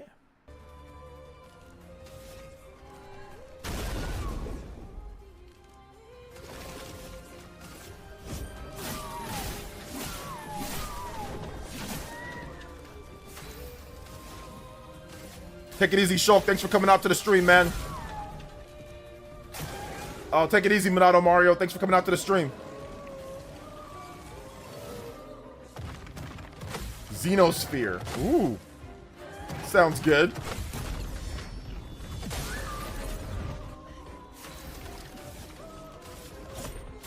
Guys, Revolver Ocelot over here.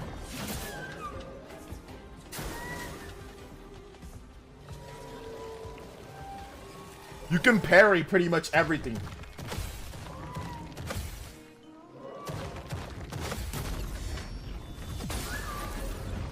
You get like a parry counter. This is Expedition 33, Claire Obscure Expedition 33. It's coming to Xbox Series and Game Pass, PS5 and PC on April like 20 something. April, what is it? April 24th. A little bit after my birthday.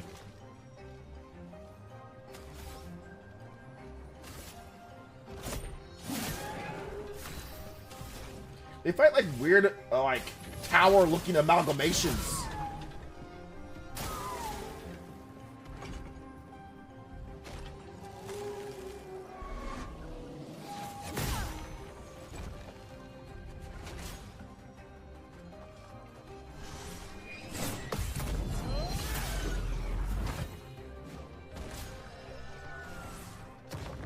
I might have to rock with PC for. Actually, no.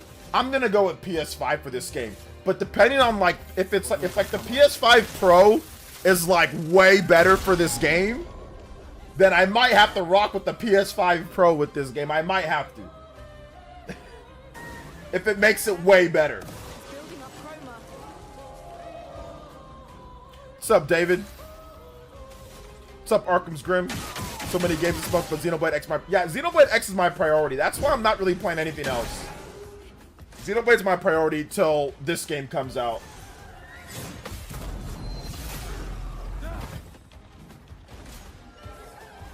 Yeah, that's what everyone's saying. Everyone thought that like if there's like a new Lost Odyssey, or if like if Final Fantasy should have. I mean, if this game comes out and blows away Final Fantasy in sales, Square Enix knows that they messed up, because they could have made this.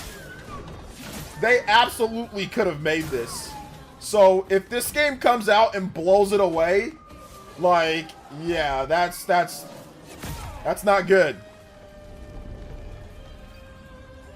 Yeah, Xenoblade X comes out in 3 weeks. This game comes out a month after Xenoblade X, so I'll have enough time to get a lot of time into Xenoblade X before this game comes out. I don't want to play anything else. I don't want to get involved in anything else till Xenoblade. I don't want to get involved in anything else till Xenoblade comes out.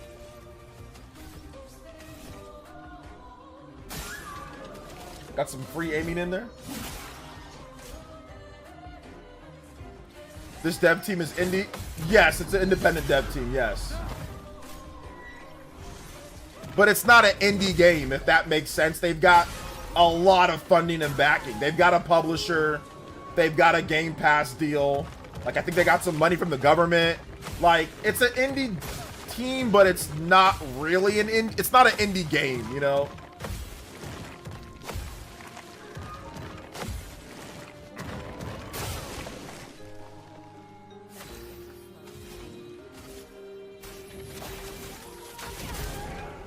I'm pretty sure if this game does really well, though, somebody will buy them.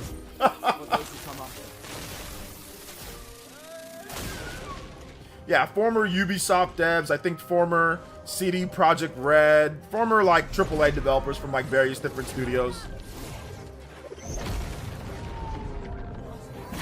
Yeah, they've got plenty of money. I mean, it's an Unreal Engine 5 game. This is not an indie game. Like, it's an indie team, but it's not an indie game. Okay, like there's a clear difference between this and like Shovel Knight. You know what I'm saying? Or like this and like Cuphead or something like that. Like it's not an indie game. They are independent, but once again, it's like, think of it as like a tech startup with funding from a big company, right? Or think of them like Platinum Games. Like Platinum Games is an indie team or an indie studio, but they don't really make indie games. I mean, they do have their own indie games, like smaller games they make, but they get millions of dollars to make their games from from publishers. They always have a publisher. They always have separate funding. Indie games are like usually like self-funded, you know, or crowd-funded, and obviously don't have that level of what's it called, money put into it like that. So yeah. See, very talented dev team. Money is important, but doesn't matter without the talent. Yeah, exactly. The talent's there. I mean, like, the talent's there, but they built the game that they wanted to build. You know, they built the game that they felt that they can do really well and that they like. So they built that, and publishers and developers were interested. Like they built it, they pitched it.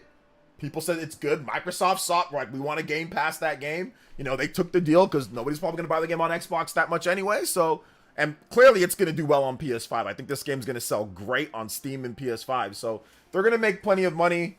And it's going to be I think they're all going to be very rich people after April 24th. I think the sales are going to come in and they're going to sell millions of copies of the game.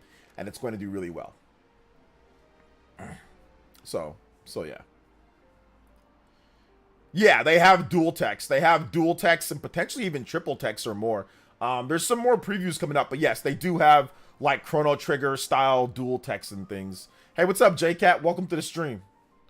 Yeah, I hope it comes to Switch too. We actually had a developer stop by the stream one day, an artist that stopped by the stream, and yeah, we asked him about that. He's like, "Hey, look, I don't know, but yeah, he said, you never know, right?" I think it definitely could come to Switch too. I mean, I think it'd be a good platform for it, obviously, turn-based RPG. So hopefully it does, but I think that they just need to get the game ready and get it out on April. Obviously, the Switch 2 will not be out by then, so get the game launched. Obviously, bugs, things like that, post-launch, you never know what's going to happen. So get that fixed, and then work on whatever you're going to do next, you know? Let's see here. Crazy what an actual passionate dev team is capable of. Yeah, if you give a dev team time and money and they build what they want to build, they can create something awesome. But the problem is giving them the time and the money. Like, that's the biggest problem, you know, because people need results right away. They don't want to lose money, right? This looks better than a lot of AAA games. Yeah, it does. It looks really good. I mean, it's a AAA game, though. Like, Clair Obscur Expedition 33 is a AAA game. There's a lot of developers working on it. It's got a ton of money in it. It's a AAA game. There is no, like, obviously it's not to the level of Grand Theft Auto or Call of Duty or those games, but it's definitely on the level of a Persona 5 AAA type game, right? It's definitely on the level of a, like, let's say, some of these other AAA games that come out, you know, like a Kingdom Come Deliverance, something like that, right? It's definitely on the level of that. When it comes to time and effort and budget and money and things. So yeah, it's not quite on the highest tier level of AAA. No, it's not quite there in terms of money spent on it, but it's still good. You know, it's still good. It's not full price, but it's not full price because they think that the game's not worth the value. It's not full price because it's a turn-based RPG and they know how people feel about turn-based RPGs on Xbox, PlayStation, and PC.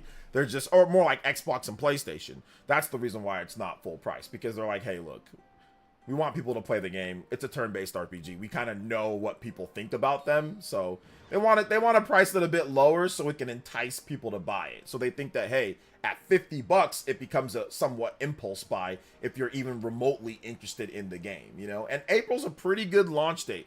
Kind of far away from Monster Hunter, not really close to too much. It's kind of far away from Assassin's Creed Shadows. There's not really too many things right next to it, so I think it's strategically it's a very good launch date for the game as well, you know? Yeah, Tony Hawk 3 and 4 also got announced too. Remakes got announced, which is great.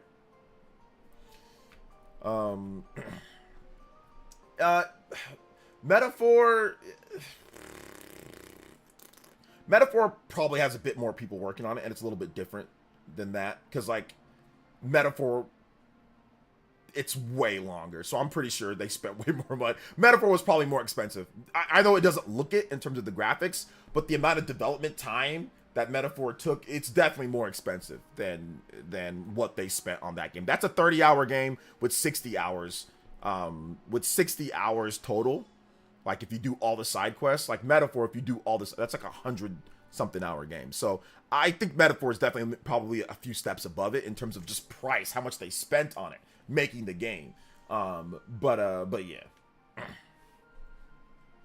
I know it wouldn't look that way looking at the graphics, but you got to look at it in terms of like time and content. Metaphor blows this game away in content. Like if this game was 100 hours long, I mean, it definitely wouldn't be coming out right now. They'd probably need some more time and probably need to hire some more devs to round out content and all that. So I think that's the issue there.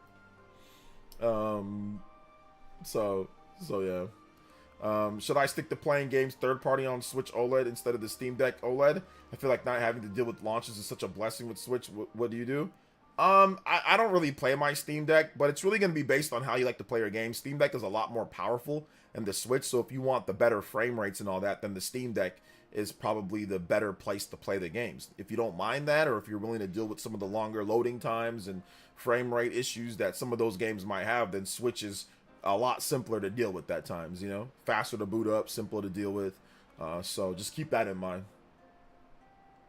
Huddy says, at this point, Clair Obscur is my most anticipated game. Yeah, it's right up there. My most anticipated new game is definitely Clair Obscur, for sure. Definitely. I think that the drought in video games, they could sold this for full price, but I hope it sells well in general. I think that at $50, it makes it a impulse buy at 50. You know, and some people are probably gonna beat it quickly because they'll probably put it on easy. So it might be like a 20-hour RPG for some people. So I think that it puts it at an impulse buy and excuses the game being short if people rush through it. It's like, oh well, it's only 15-20 hours. Oh well, it's only $50. You know, it's not even, it's freaking 6th gen price, right? So it becomes an instant, well, not too bad, right? At that price. So I think it's a smart move. They got a Game Pass deal too, so they're passing that savings maybe to the consumers, which is good. I think that when you're a startup, you're new, I think that's the type of risk that you have to take for a new IP. I think that it's better to do that now at this point than don't do it and then flop, you know? So I think it's good that they actually did that. Pass a little bit of those savings and make it easier for people to try something, you know, that's for something that they don't know. So I think that's the whole point of doing that, you know? Let's see what I like about turn-based games. You can easily snack while playing them. Yeah, you can definitely be a hey while doing that. You can take, like, if you have kids, I think that turn-based games are like goated if you have kids, because you can just do the move then put the controller down. I mean, unless you have to like block a move, but if it's your turn, you can just put the controller down and you can do whatever, and you can go tend to your kids or if they need your help or whatever the case is. So it's great. I love turn-based games in that way. You know, I love turn-based games in that way. So it's good. If you guys have more questions, feel free to tag me at PlayerEssence, hashtag PlayerEssence by itself. More than happy to answer all of your beautiful, awesome questions. We are going to move on to that, though, just because we are an hour, hour 40 in, hour 30 in. Yeah, almost an hour 30. So give me your questions. Also, we're going to go over some other gaming news. Let's talk about some Tony Hawk Pro Skater 3 and 4. Let's watch the trailer, too. Tony Hawk 3 and 4. Let's go. We got a new official trailer reveal. Tony Hawk Pro Skater 3 and 4.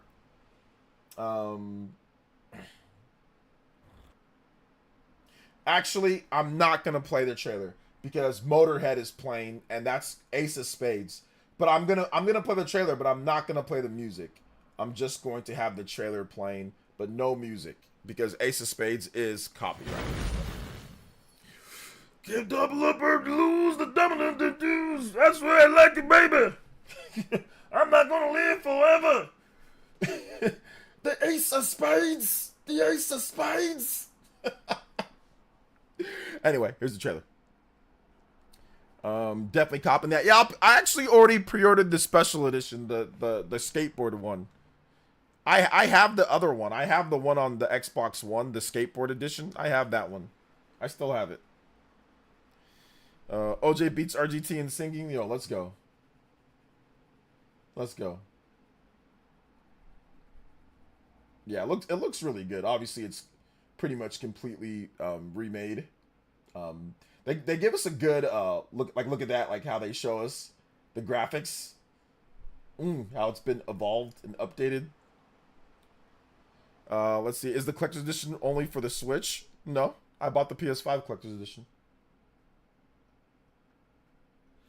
Might be worth the skateboard. Yeah, it might be worth the skateboard. I might want to hang up the skateboards in my office. So I mean, like a deck, like a Tony Hawk Birdman deck. I don't know how much decks cost back in the day, or like now, but back in the day, a deck like a Tony Hawk Birdman deck was like $80 or something like that. It was like $80. So I bought that for $100. So the deck almost by itself was worth it, you know. So yeah, there you go. And also Doomslayer's in the game. Doomslayer's, you can skate as Doomslayer, and the Revenant Skater. You got like Doom boards and all sorts of stuff, rip and tear. So there you go. Got early access and stuff too. So pretty good stuff. Pretty good overall. All right.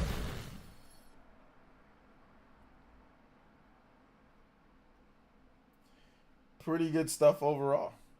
All right, let me get back to the music though. Oh, I probably should have just clicked that button. There was one right there. All right, here we go.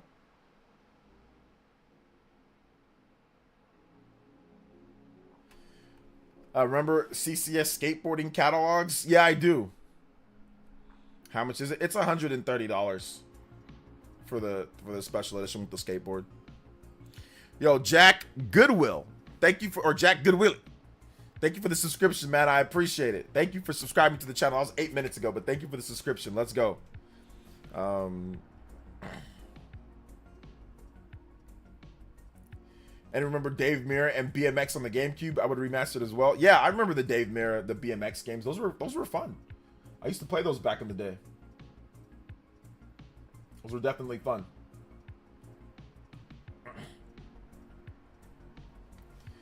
I would love Crash Bandicoot in the game. Yeah, that'd be pretty cool.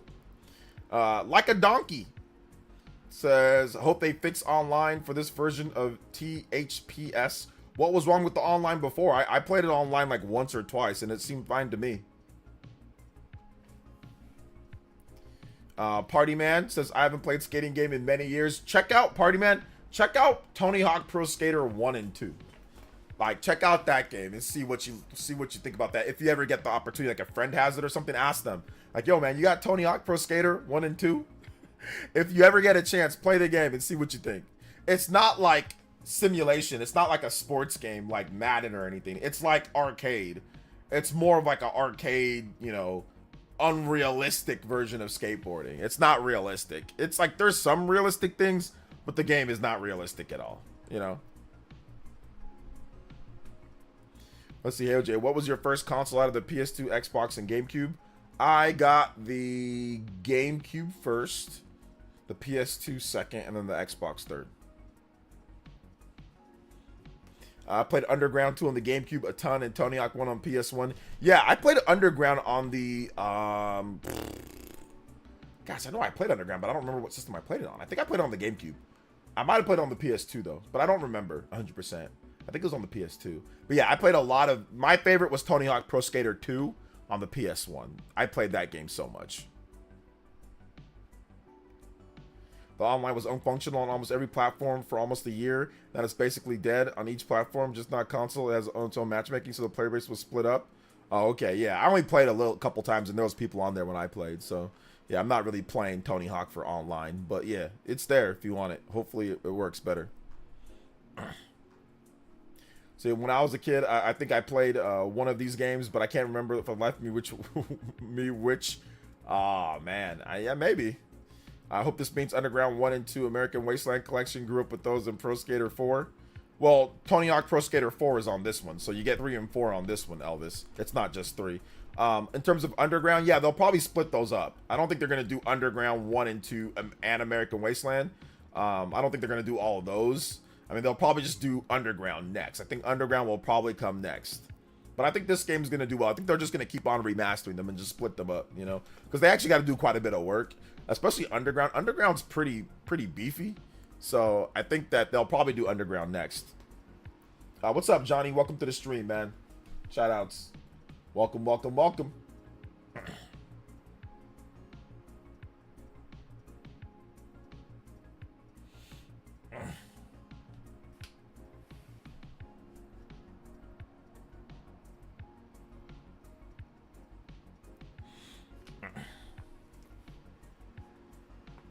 Looks decent, but I wish I had the option to swap between modern and legacy graphics. Maybe it does. We don't know if it has the option or not. But I mean, yeah, I can see why you might want to swap between them. It's kind of cool, but I don't know. I never really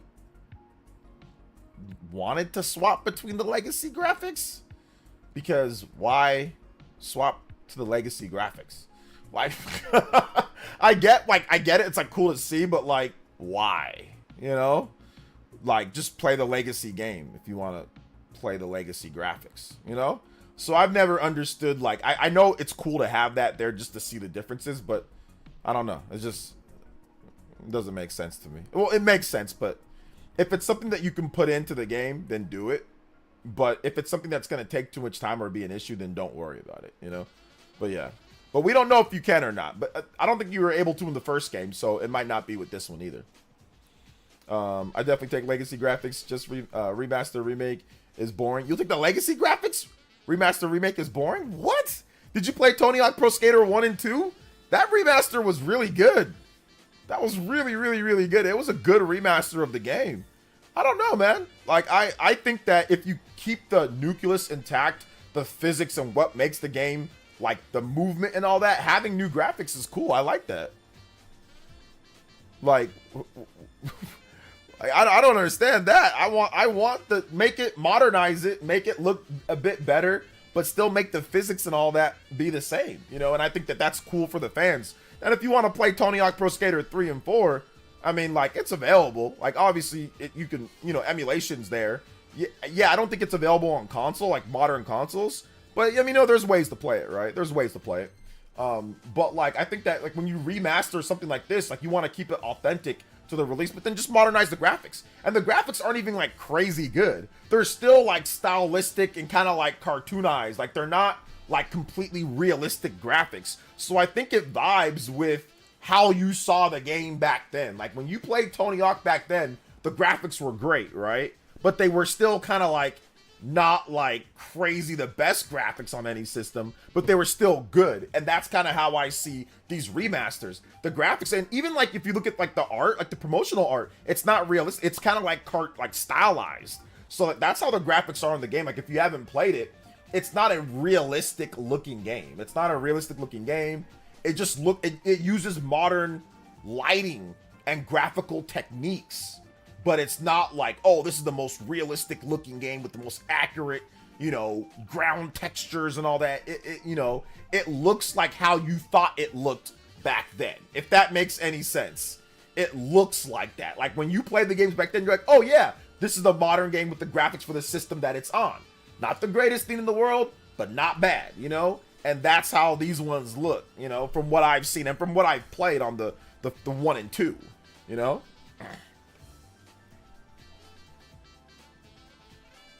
But I mean, I can see why some would want that, because, for example, Tomb Raider has the option to switch between the legacy graphics and not. So I get it. I get why some people would like that, you know?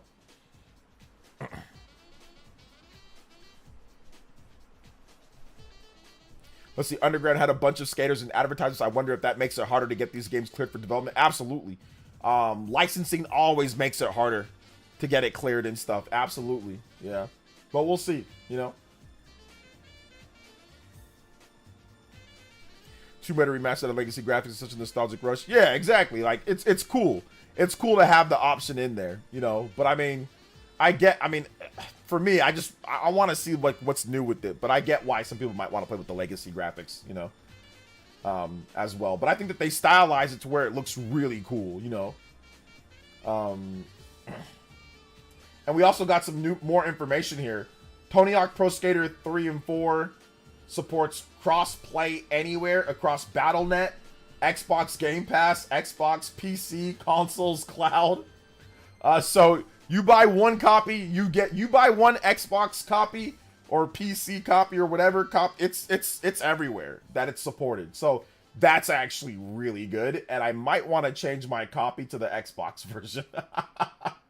I might want to change my copy to the Xbox version if that's the case. Or maybe I'll probably just buy because I have a physical PS5 special. I'll probably just buy or I'll just get a review code probably for like the Xbox copy, so that I have that anywhere, PC and everywhere. That's pretty cool. Johnny with the $5 says, "Good job." Thank you so much. I appreciate that, Johnny. Thank you for the big 5. We are 5 combos away. We have combo breaks. We have lit up the board. We are 5 combos away from the Super Saiyan 3 Further Than Beyond notifications. Let's go. Thank you so much. I appreciate that. But what's up, Juice? Welcome to the stream.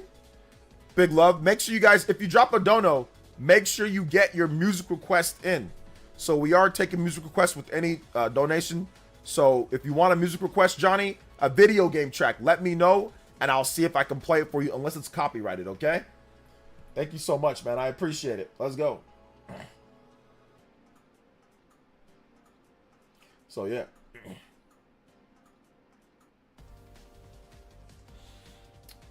Physical? Yes, there is a physical version of the game. Yes, Joseph S. There's a physical version that comes with a skateboard, to be exact. I think there's a standard physical version of the game, too. So yeah.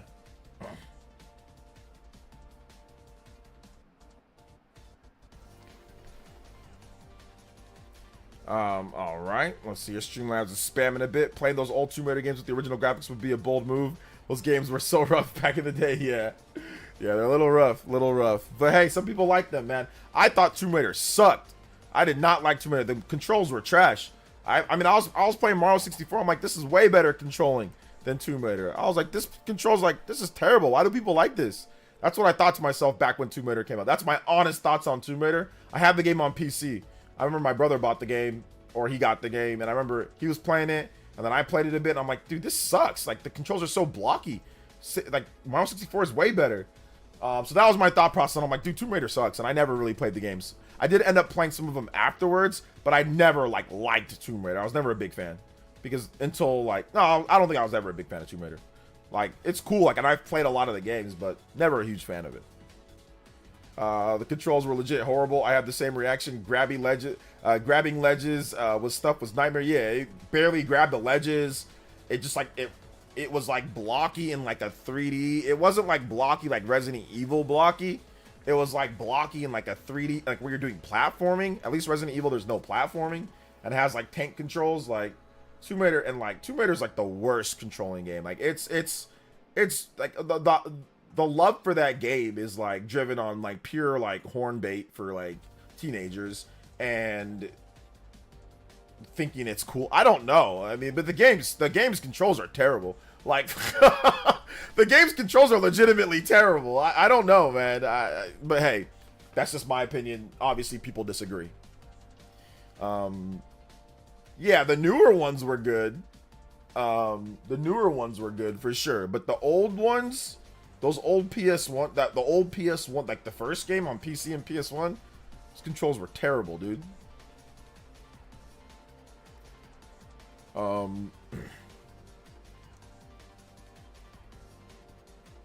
See them blocky boos that had people irrational. Oh my god, it really did, man. That's all people talked about. They barely talked about the game. I remember my friends talking about it at school.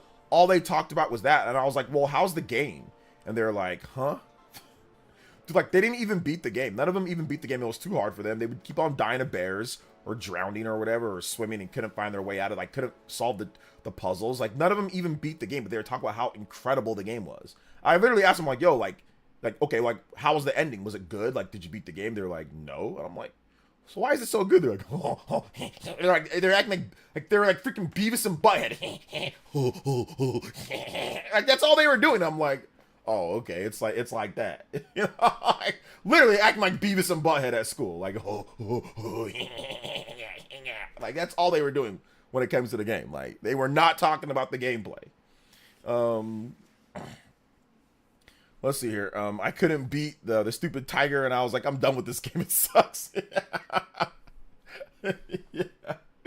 Oh, man. There were some people that were actually legitimately good at that game, though. Like, there were some people that were, like, yo, they were, like, rocking on that game. Like, I've seen some speed runs, and I'm like, I don't know how you guys do it, but hey, you know, it is what it is, you know?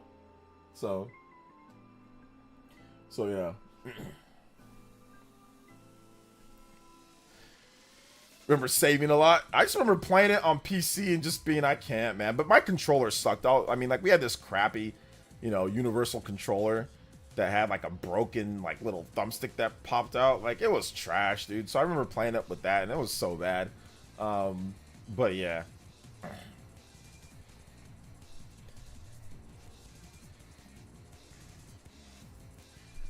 Hit that like button, though, guys. If you have not hit that like button, we are still rolling. I think we got some more game news to go over. I think we got some more stuff to go over game news-wise. So hit that like button if you have not hit that like button. I do want to talk about... Oh, what was it here? I was going to find it. I think it was on Gematsu. My bad, guys. Oh, yeah. New Suikoden game. We talked about that last night if you missed that. New Suikoden game. It's announced for... It's called Suikoden Starleap. It's for Android and iOS. But maybe there's a console release sometime soon. Maybe one of these days we get the console release. But yeah, Suikoden. And then also, here's another blast from the past. Game publisher Acclaim has returned. Yes, that Acclaim. And they will focus on indie studios and classics, led by games industry veteran Alex Yosef. Alex Yosef, game industry veteran. Who is Alex Yosef? I gotta see what this guy looks like, and I'll probably know remember who he is. Alex Yosef. It's giving me a bunch of people that aren't Alex Yosef video games. Oh, okay. Okay, I remember this guy. I remember this guy. Okay. So yeah, it's led by him, and basically, it's a team of industry veterans has united to bring back video game publisher Acclaim after more than 2 decades, the company announced. It is led by games industry veteran Alex Yosef, who has more than 2 decades of experience marketing and publishing hundreds of games. So originally founded in 1987, the newly reborn Acclaim will support independent developers as well as reignite classic franchises, providing resources such as funding, marketing, and public relations supports to give independent studios the opportunity to bring their games to a wider audience. Quote, "It's an absolute honor and pleasure to be leading the charge and bringing Acclaim back to the forefront of the games industry," said Yosef in a press release. "We're fortunate that we have an extremely talented team, that we've already signed some incredible indie titles, which we'll be revealing soon." I think that if you're going to bring back a company, I think you should have a title, at least one title. Say, hey guys, we're also going to be bringing this to the market. Like, they should announce something, in my opinion, but hey, whatever. In order to resurrect and revitalize the beloved portfolio of classic intellectual property, Acclaim has reassembled an advisory board comprised of industry leaders, including Russell Binder at Stryker Entertainment, Mark Kaplan at Ridge Partners, and Jeff Jarrett. Jeff Jarrett, the wrestler, he's going to hit you over the head with the guitar? Boom! El Cabong, let's go. Jeff Jarrett on the squad. Guitars are not safe. He's going to hit you with the Guitar Hero guitar. It ain't going to be like those flimsy guitars they used to hit people with in the WWF, WWE, WCW, wherever else. TNA. It's going to be an actual Guitar Hero guitar. All right, cool. For more than 3 decades, I've had the privilege to have been a part of both wrestling. Oh my God! Wait a minute! Well, wait a minute! Hold up! Is it the actual Jeff Jarrett? Wait! I didn't know this part. Wait, for 3 decades, I've had the privilege of being part of both the wrestling and gaming universes. I'm thrilled to now be a partner of the revival of Acclaim. And I got... Wait, is it actually like Jeff Jarrett?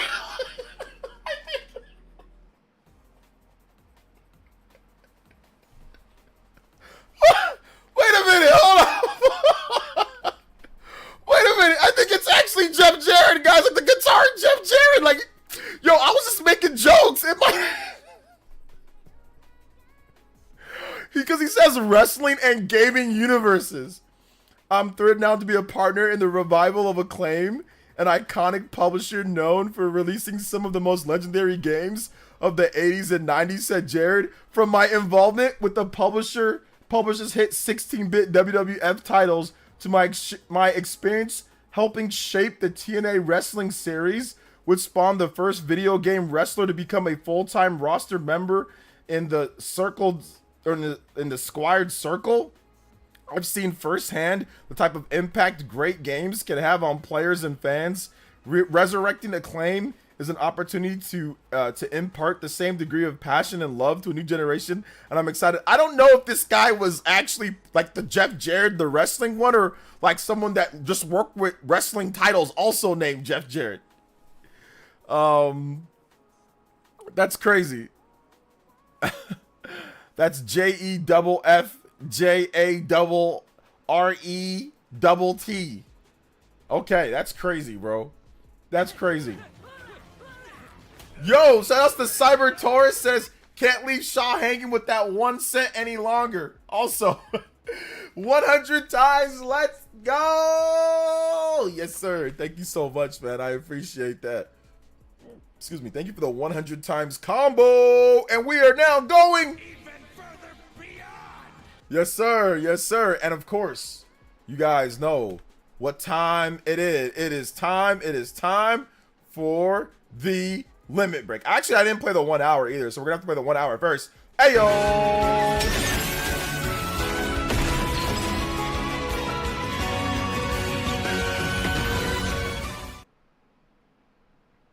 And then also big love to my man Cyber Taurus, once again getting us the limit break.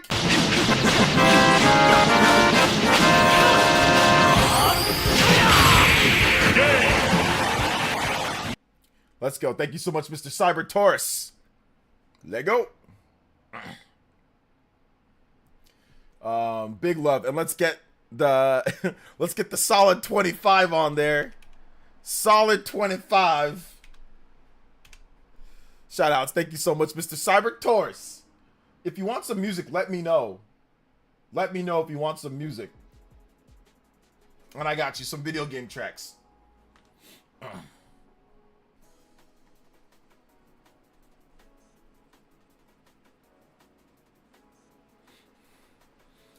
Yes, it's indeed the same Jeff.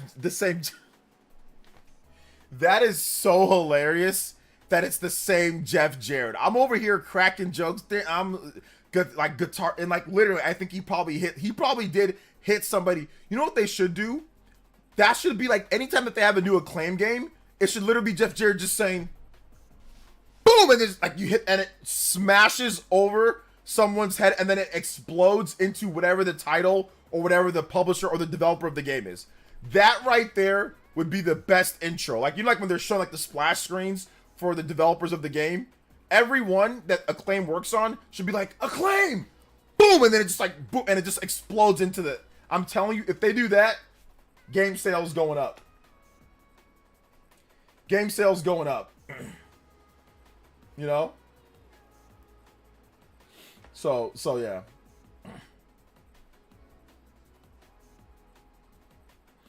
Word, you should pitch that idea to Acclaim OJ. I'm gonna do it. I'm going to tag them, and I'm gonna say, Jeff Jarrett, I need you to do this, please. This is what I need you to do. I need it to be done with precision and accuracy. Yes, the wrestler. He was involved with the AE game too. Yes, we need that. Let's roll to the far away times of Chrono Trigger. Yes, sir. Far away. Yes, sir. Thank you so much, Mr. Cyber Taurus. 100 on the board. We're going. Yes, sir. Thank you so much, man. I appreciate it.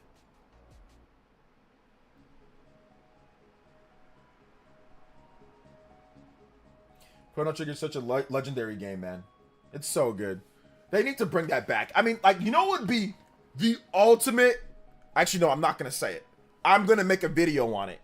I'm going to make a video on it, and that video is going to be lit. I need to bring you guys more lit content. My content's been feeling a little bit... Well, we had a good Xenoblade video that you guys liked, but my content's been a little bit too samey, a little bit too just newsy. I got to bring you guys some more awesome lit content, and I got a perfect thing to talk about tomorrow that you guys are going to love. It just inspired me right now. Thank you, Cyber Taurus. Thank you so much. Let me write it down before I forget because I'm old.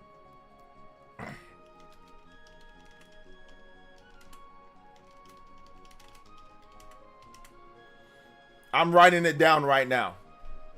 I'm writing it down. Tomorrow morning, I'm going to work on it.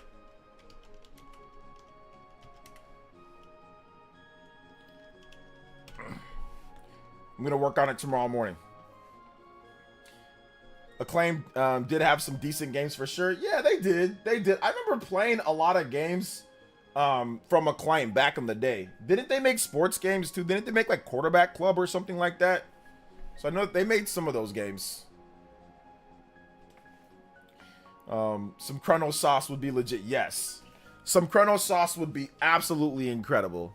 Like, it would have to be. Like, it would be so good. NBA Jam, yes. NBA Jam for sure. Sorry guys, my feet are getting hot, so I'm taking off my socks, and then I got tangled up with my cord. I think I need to buy some wireless earbuds for the stream. Chrono Sauce. Quarterback Club, NBA Jam. Yeah, I remember playing Quarterback Club and NBA Jam. I remember playing Quarterback Club 95, the one with Steve Young on the cover. I think that was the one. I remember playing that one so much. Quarterback Club 95. I don't know. I played 98 a lot too. I played one on the Super Nintendo, and then I played one on the N64. Oh, no. Quarterback Club 96. I played Quarterback Club 96 a lot. That's the one with Steve Young on the cover. And then I remember playing a lot, and I thought that game was really good. I thought Quarterback Club 96 was really good. I thought it was a good simulation football. And then I remember playing Quarterback Club 98. I remember playing that one a lot too, and I thought that was good. Yeah, I played it on the Super Nintendo, and then I played Quarterback Club on the N64, the one with Brett Favre on the cover. That was also good too.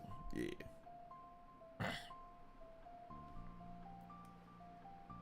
NBA Jam. Me and my brother, we played NBA Jam like it was, like we breathed the air back in the day. NBA Jam was so legit, dude. Everybody played NBA Jam.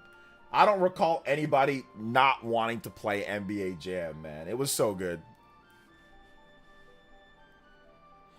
Yeah, lots of sports games. Shadow Man, I believe. Turok, Burnout. Yeah, Turok, yeah. Turok, Burnout, some Batman games. Yep, Batman. Yep. Yeah. I remember. Yep, that's where Acclaim comes. Like, they were like a big publisher back then. They were definitely like a solid big publisher back then. Which is cool, you know, which is cool to see them. I guess it's cool to kind of see them come back in a way, you know? Definitely cool to see them come back. NBA Jam was awesome. NBA Jam and NBA Street legit still hold up. Yeah, NBA Street holds up really well. Like NBA Street Volume 2, you can, I mean, it runs at 60 frames. It's still super good. NBA Jam definitely is good. NBA Street just feels like it's the evolution of Jam. Like Jam is cool, but like Jam does not have like all the street tricks, which is a lot more fun than just, you know, running around and like pushing people. Because like NBA Street, like you can push people and you can do tricks. So it just feels like the natural evolution of NBA Jam. But then there is like an NBA Jam like 2010, which I played that game, and that game's interesting. It's not as good as NBA Street, but I think it has tricks in there too, though. I remember you could put a code to NBA Jam to play as Bill Clinton. Yeah, you had Bill Clinton. You had like, I think you had like Predator. Or what did you have? You had like a bunch of different. There was definitely a lot of secret characters in the game. But I remember playing. I used to use obviously I'm a Bulls fan, so I used to use the Chicago Bulls. I mean, they couldn't get the license for Michael Jordan, so I had to use Scottie Pippen and Horace Grant, or like B.J. Armstrong and like Scottie Pippen, or like I think Tony Kukoc,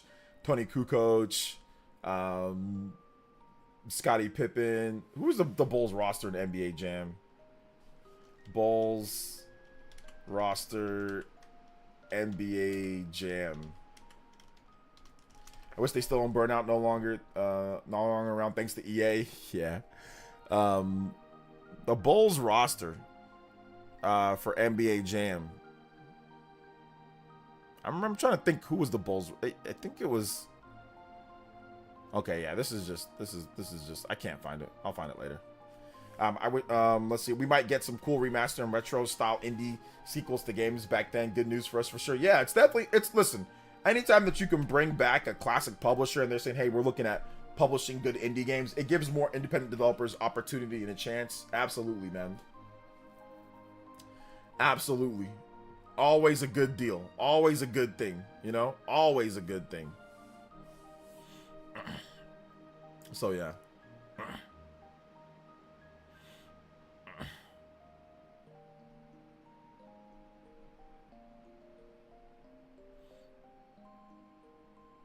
Always a good thing when you can get more people in the business.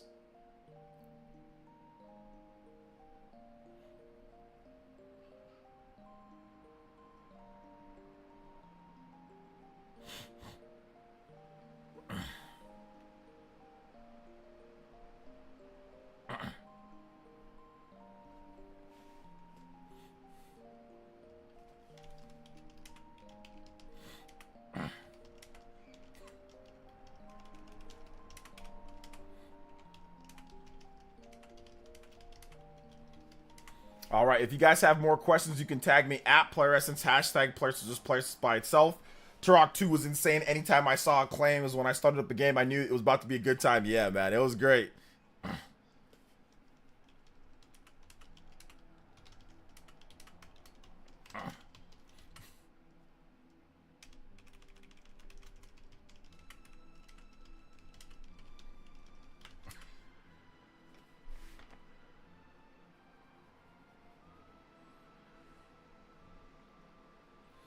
Sony's barely a software company at this point. No, they're still software. It's just that they messed up with the live service stuff, man. They messed up with the live service stuff, and that's what ruined it, you know? So that's what ruined it. That's what ruined it overall, you know. Was like for like the generation, like Sony doing the live service things messed up so much things, man. It just messed everything up. But hopefully they rebound with the next generation, you know.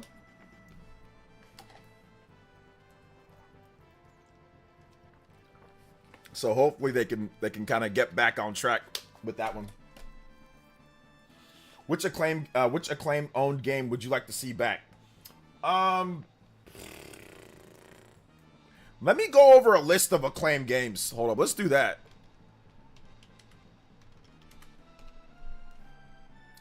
So I think there's a Wikipedia list that I can find. Bots, Kogamu, Rock Free, 9 Dragons, 2 Moons. What's all this crap? This is not a list of their games.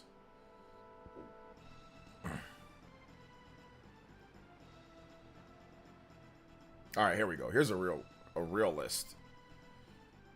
Yeah, they did WWF games. No, I don't care about that. Double Dragon 2. Is that really them? I'm not sure. They did a lot of licensed stuff as well, right? Wolverine. Label. Double Dragon 3, The Sacred Stones. I'm not sure, man. I'm not sure. Bring back Quarterback Club. They did Quarterback Club, right? Or bring back NBA Jam. Bring back Quarterback Club. There you go. Yeah, bring back Quarterback Club with the actual NFL license and some real competition. So Madden can actually get some real competition in the gaming industry.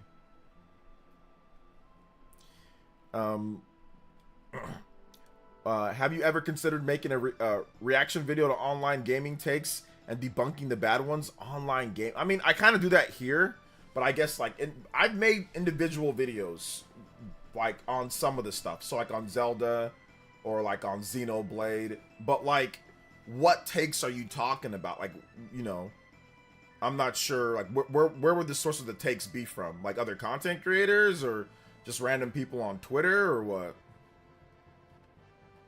They published Mortal Kombat. That's crazy. Yeah, I remember they did publish Mortal Kombat back in the day, right? Okay, yeah, that's true. Yeah, Mortal Kombat as well. They did a lot of stuff until they went bankrupt. All the way up until what, 2004. And then they were bodied. Monster Truck Wars for the Super Nintendo. That was canceled for unknown reasons. Monster Truck Wars, SNES. Let's see what was going on there. A canceled Unseen 64. Canceled. Monster Truck Wars. Yeah, it looked weird. Canceled. Let's see. Monster Truck Wars is a canceled racing game that was in development for the Super Nintendo and would have been published by Acclaim. A Game Boy and Game Gear versions of the game were released in 1994 and 1995. Okay, so it still came out. They were different than the Super Nintendo version that used the Mode 7 graphics and similar to F-Zero. While the graphic of the game looked good for a 16-bit console, the project was never released for unknown reasons. All right, there you go. So yeah, and shout outs to Unseen 64. Liam Robinson. Hey, what's up, Jose? Welcome to the stream. In general, you can just take them from Twitter. I mean, maybe. I've thought about that. I mean, I definitely reacted to stuff on Twitter before. So I don't know if it's like a series, but I don't know if I want to do all that. But yeah, I mean, that would be kind of fun. Be kind of cool.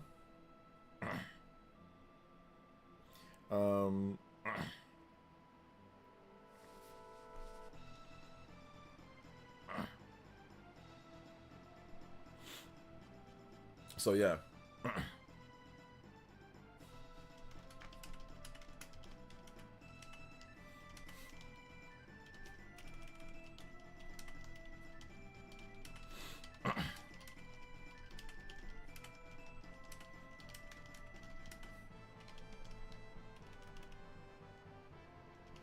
So yeah, it was.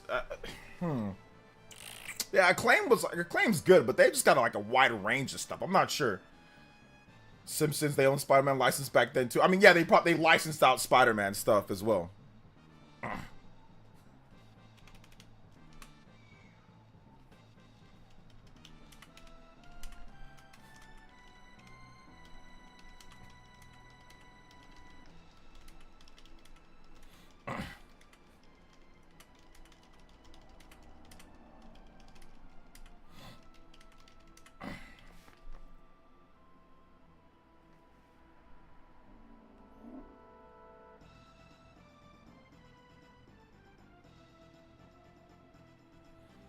They published Maximum Carnage. Oh, Maximum Carnage is so good, dude. So yeah, Maximum Carnage is so. I used to play that all the time. Not sure if they helped with the Crazy Taxi. I don't know if they did. That was Sega Genesis. That was Sega. Didn't Sega? That's a first party Sega game, right? So yeah, I'm not sure if they did on that one.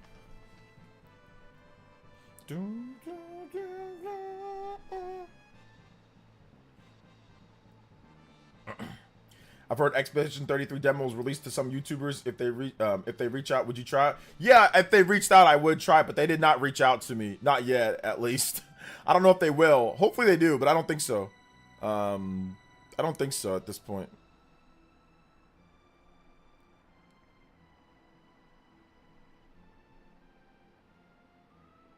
Headhunter 1 and 2 for the PS2. Okay. Nice. I don't recall playing Headhunter at all. Maybe we can look up some of these games that you guys are talking about. So, yeah.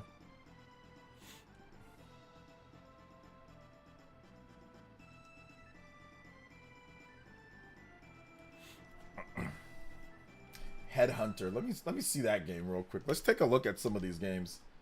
Headhunter.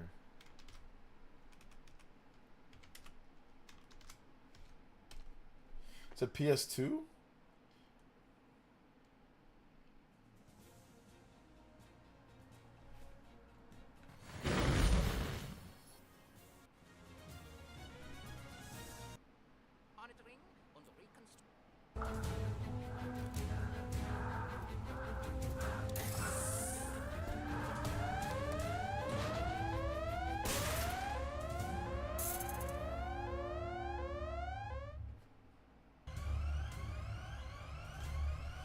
Was this game good?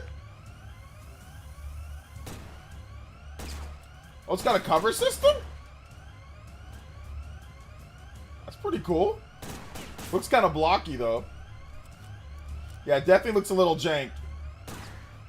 Oh, it's not. It doesn't have a cover system. It just has a crouch. You can just crouch behind stuff.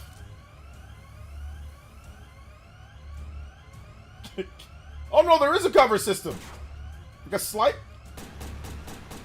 Okay, no, it has a cover system. When did this game come out?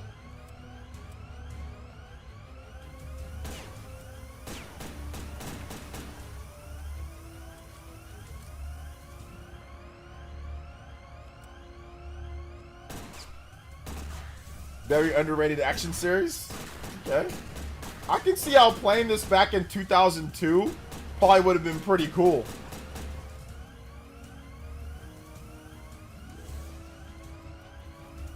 His name is Jack Wade.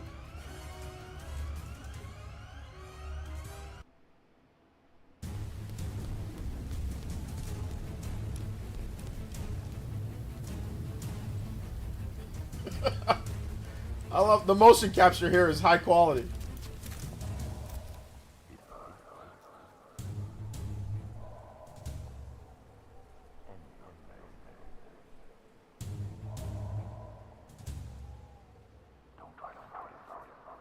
Looks like Spawn Wave.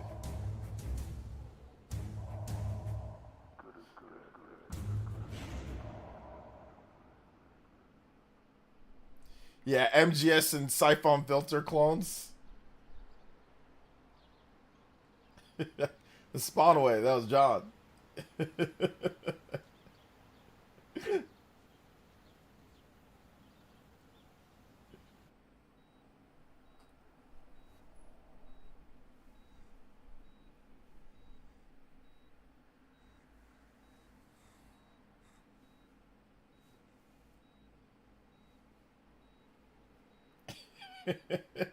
Or Austin Eruption.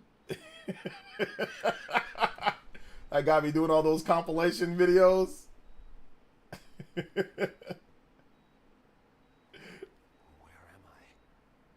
Who are you? Please, I can't remember. Patient's name is Jack Wade. Found unconscious in the parking lot at an industrial park a week ago. In and out of metabolic coma the past 3 days. Gunshot trauma to the leg. Evidence of some advanced surgery. Surgery? What surgery? And apparently... Why is he trying to talk like Snake? Surgery? What surgery? Old neural rehab. Mental stimulation. A daughter and a nation say farewell. Christopher Stern, found father figure of the ACN, was buried today in Arlington National Cemetery. Among the mourners, distraught Angela Stern was comforted by Alan Sharp, recently elected ACN vice president and Stern's chosen successor. Christopher Stern was far more than a boss to me, and I'm honored to build on the foundations he laid. Bruce Wayne. Decades of criminality have been reversed. Organized crime is in retreat, but we can do much more. Closer cooperation between... Let's see some more gameplay, though. Communist. No. Is this training program? No. Love the smell of roast informer. Yeah, that'll teach people to go squealing on the wolf pack. I gotta say, when people say, yo, they got PS2 graphics, bro, this is PS2 graphics. That's all I gotta say. Yo, Poke, we got this is PS2 graphics, bro. I don't think people realize what a lot of PS2 now. Obviously, Resident Evil 4 and a lot of games look better, but I mean, this was PS2 graphics, man. Like, With the other one, he's taking a lie down in the corridor outside the John. How about we do some target practice? Start with those cans, then move on to the squealer.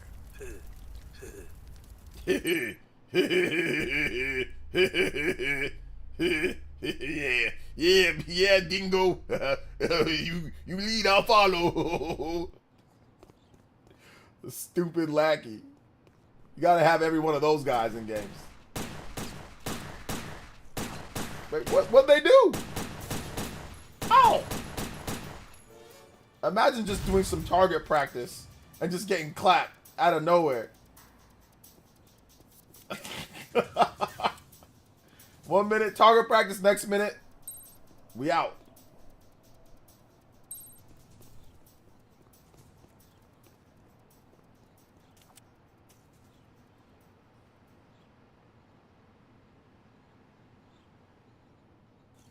What is he doing?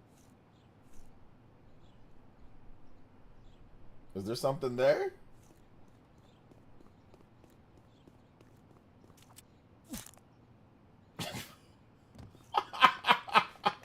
Yo, cooked. What the? Oh, okay. Somebody just left a grenade in there, bro. Just chilling. Yeah, being a guard for like yeah, it's definitely risky for an evil group.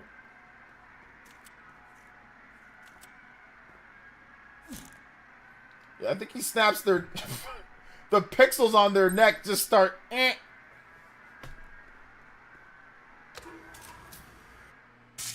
Wait, now we gotta check out Headhunter 2 now.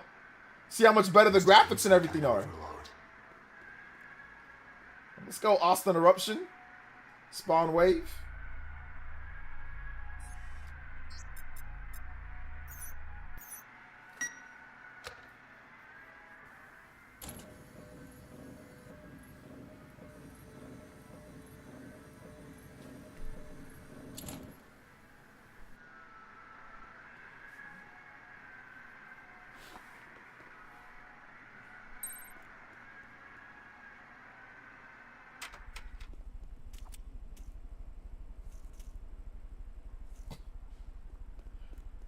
This game is definitely like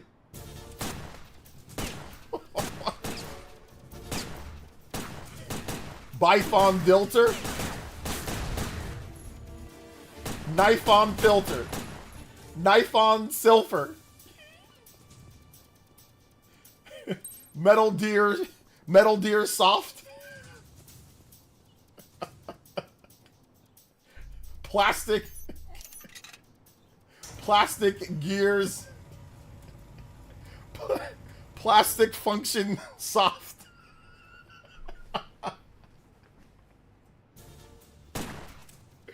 This is definitely great value Siphon Filter. This is, I don't know if there's a brand below great value, but it might be below great value, bro. This is definitely like dollar store, just brand, like potato chips, drink, candy. It ain't even like an actual thing. It's just like the most generic thing that you can buy like at the dollar store. Just chips. You eat that stuff, it feels like you're eating like plastic, or you're eating like Play-Doh, like the My First Play-Doh kit food, like where you bake those fake burgers and stuff. Man, no name, just purple drink, fruit punch, chips, soda. That stuff, you eat it, it makes you feel like it makes you feel like you're gonna with a Thanos. I don't feel so good.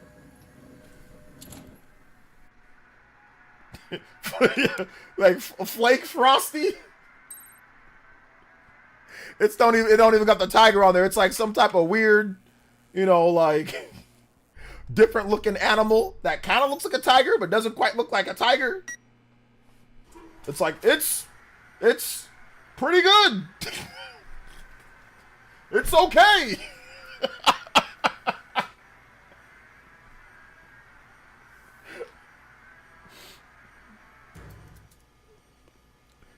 Food substance.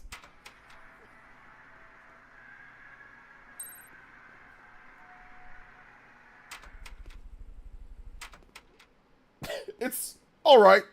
It's okay. You probably don't want to eat it, but please buy it.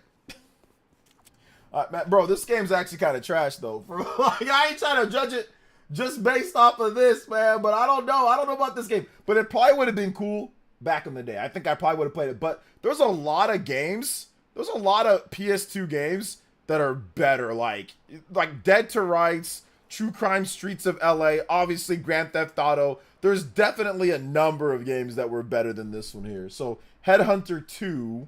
Let's check out Headhunter 2. Oh, it's called Headhunter Redemption? Is that what it's called? Headhunter Redemption. Alright, well, let's see it in a little bit better quality, right? Headhunter. Oh, actually, hold on. Xbox 2004 long play. Well, there's no redemption. Well, there's redemption here for this. So let's see. Let's see. Let me get to an action part. What's going on? Yo, it's so blur. No, this is so blurry. We gotta check out an HD version of it.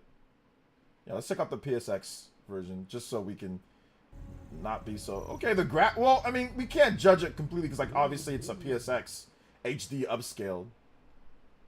But there's like a lady now. Headhunter pistol. Right now.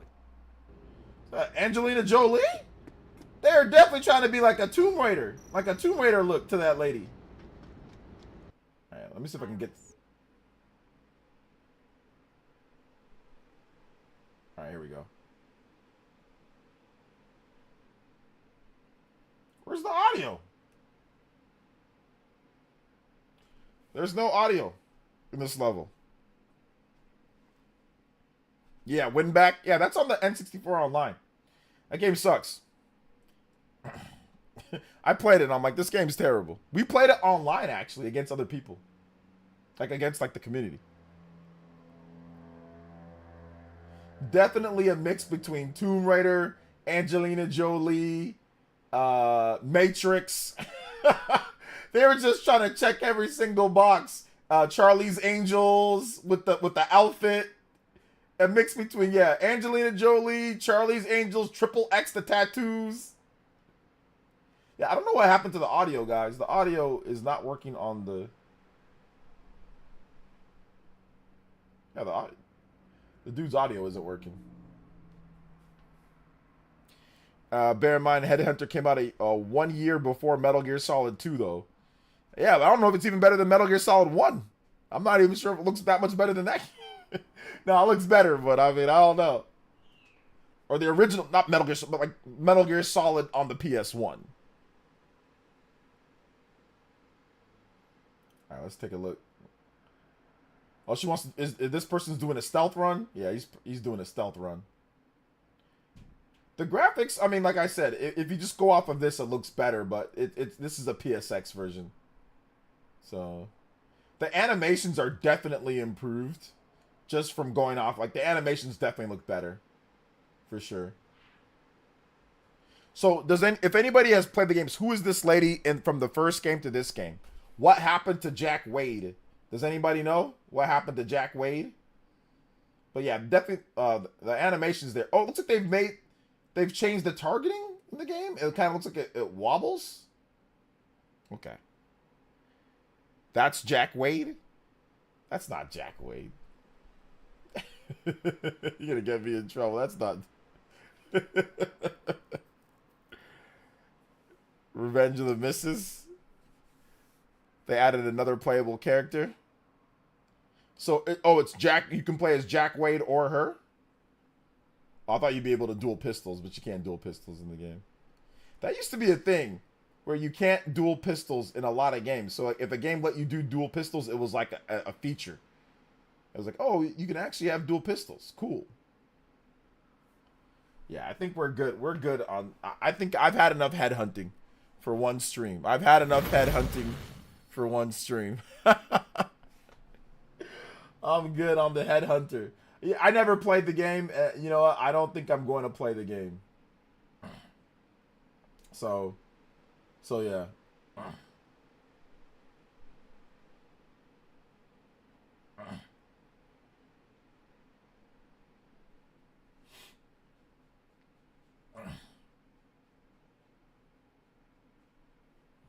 So yeah.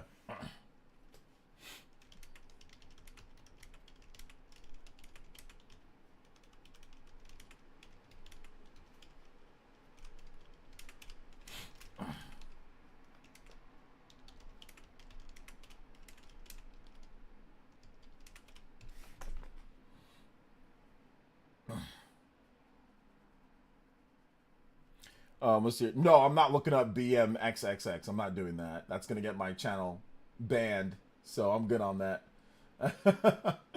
I'm good on all that.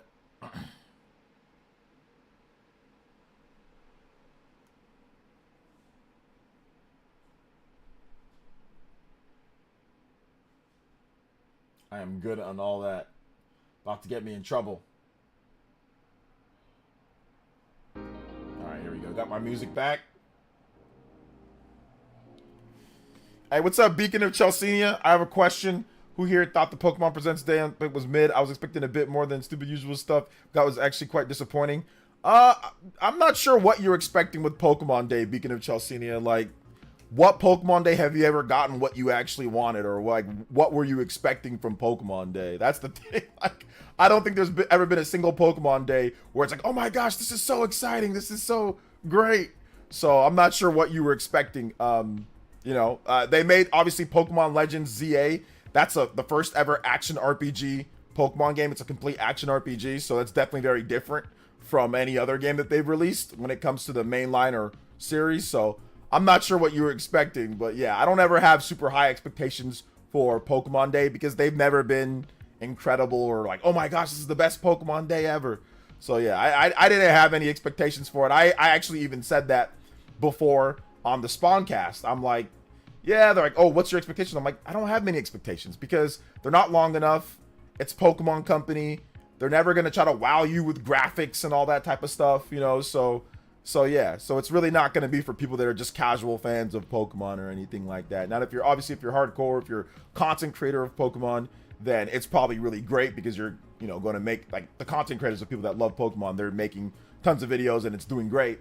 But for, like, a lot of the casual fans or just general Nintendo fans, like, you don't ever expect anything from Pokemon Presents because they never live up to anything. Like, I don't think there's been a single one, you know. So yeah. People expect too much out of Pokemon. I don't know why. They haven't had a single Pokemon Presents that was like, oh my gosh, incredible. So I'm not sure what people are expecting from them, to be honest. Yeah, I know, but I was hoping for at least Pokemon Mystery Dungeon, maybe. Okay. Yeah. I mean, I don't know. Pokemon Mystery Dungeon isn't like, I don't play Pokemon Mystery Dungeon, so I don't know how good the games are or not. I know that they don't review as well. Like, I don't think Pokemon Mystery Dungeon is better than like Pokemon Legends, at least like the last game, like the last Mystery Dungeon compared to the last Legends game. I'm pretty sure Legends was a better game. So, I mean, I don't know, but yeah. But I don't play Pokemon Mystery Dungeon. I don't play those games, so I don't know. But just reviews wise and obviously sales wise, it seems like Pokemon Legends is a much better game than Mystery Dungeon. So we got a new Legends game. But yeah, I mean, I hope that you get a new Pokemon Mystery Dungeon one of these days, Beacon. But yeah, I'm not a Pokemon Mystery Dungeon player, so I wouldn't know. I'm just simply going off of like the reviews for the games and like the sales, and it seems like Pokemon Mystery Dungeon just seems more niche or more smaller. But yeah. Let's see here. DeAndre says Pokemon Champions by itself was super exciting for the hardcore fans. Yeah. I mean, there's a lot of hardcore fans. I'm actually looking forward to Pokemon Champions because it's essentially Pokemon Stadium anywhere that you want on mobile or home console. That's actually really dope. So yeah, Pokemon Champions was a good announcement for sure. I like Pokemon Legends, and I like Pokemon Legends ZA, and I like Pokemon Champions. Those were like the two best announcements from the show. Let's see. I was disappointed the Pokemon collection turned out to be fake. Yeah, but once again, you're believing something that was never, you know, yeah, that was never said that that was going to happen in the first place. There was no credible things on that. It was just people making up rumors, making up speculation. It was never a real thing. So that's the reason why I was like, hey, hold up. Don't get yourself all psyched up or hyped up for something that might not even be real, you know? So I think that's the problem. People get excited. People start anticipating things that was never legitimately, like, no legit rumors came out about that, you know, from anybody credible. It was just speculation and random fake 4chan stuff, you know? So I think that's the problem. People start believing it. I think Pokemon Chance was great. I don't know. I just hope we get some cool megas. Super happy though. Yeah, I feel you on that one. But yeah, my rule for Pokemon Presents is always like, yeah, it's probably not going to be anything that crazy. And it never really is. Yeah, missing something. Yeah, I feel you on that one. I feel you on that. But once again, I don't really have much expectations for like Pokemon Presents. And that's about how that's about the standard Pokemon Presents, to be honest. Like, that's about it. You get mobile updates, you get a couple new game announcements, and that's what you get for them. So that's about what you get with Pokemon Presents, and that's how it's kind of been for the whole generation, you know, outside of, like I said, yeah, I don't remember a single generation of the Pokemon Presents or a single year where everyone's like, oh my god, that Pokemon Presents was incredible for everyone, you know. I can't recall one, unless you can. I can't recall a single one. So that's just my own opinion. I don't ever have any high expectations for them. I knew it was iffy when they split up 2 games into 2 sets. Gen 5, it seemed like they're a really odd choice. Split up games into 2 sets into Gen 5. What does that mean, with Drede? Can't wait to get Pokemon Legends Z on the 3DS. The graphics are really pushing the limits of the hardware. Yeah, 3DS. Oh man, 3DS graphics looking crispy. I only trust 5chan. There you go. I'd rather Sony make a new Twisted Metal than a live service one. Yes, that'd be nice. No, but I feel you, there's a lot of people that were disappointed or didn't feel like it was that great, and that's kind of how most of them go. So I'm actually pretty used to people feeling that way. That's a common occurrence. Very common. Like literally every year. as in like there hasn't been another year that it hasn't been like that. But you know, I feel you though, for sure. Feel you for sure.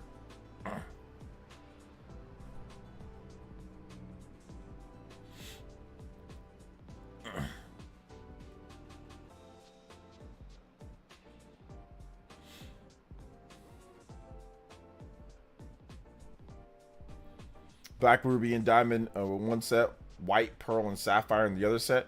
What does that mean? Like what are you talking about? Like the games? Like what do you mean?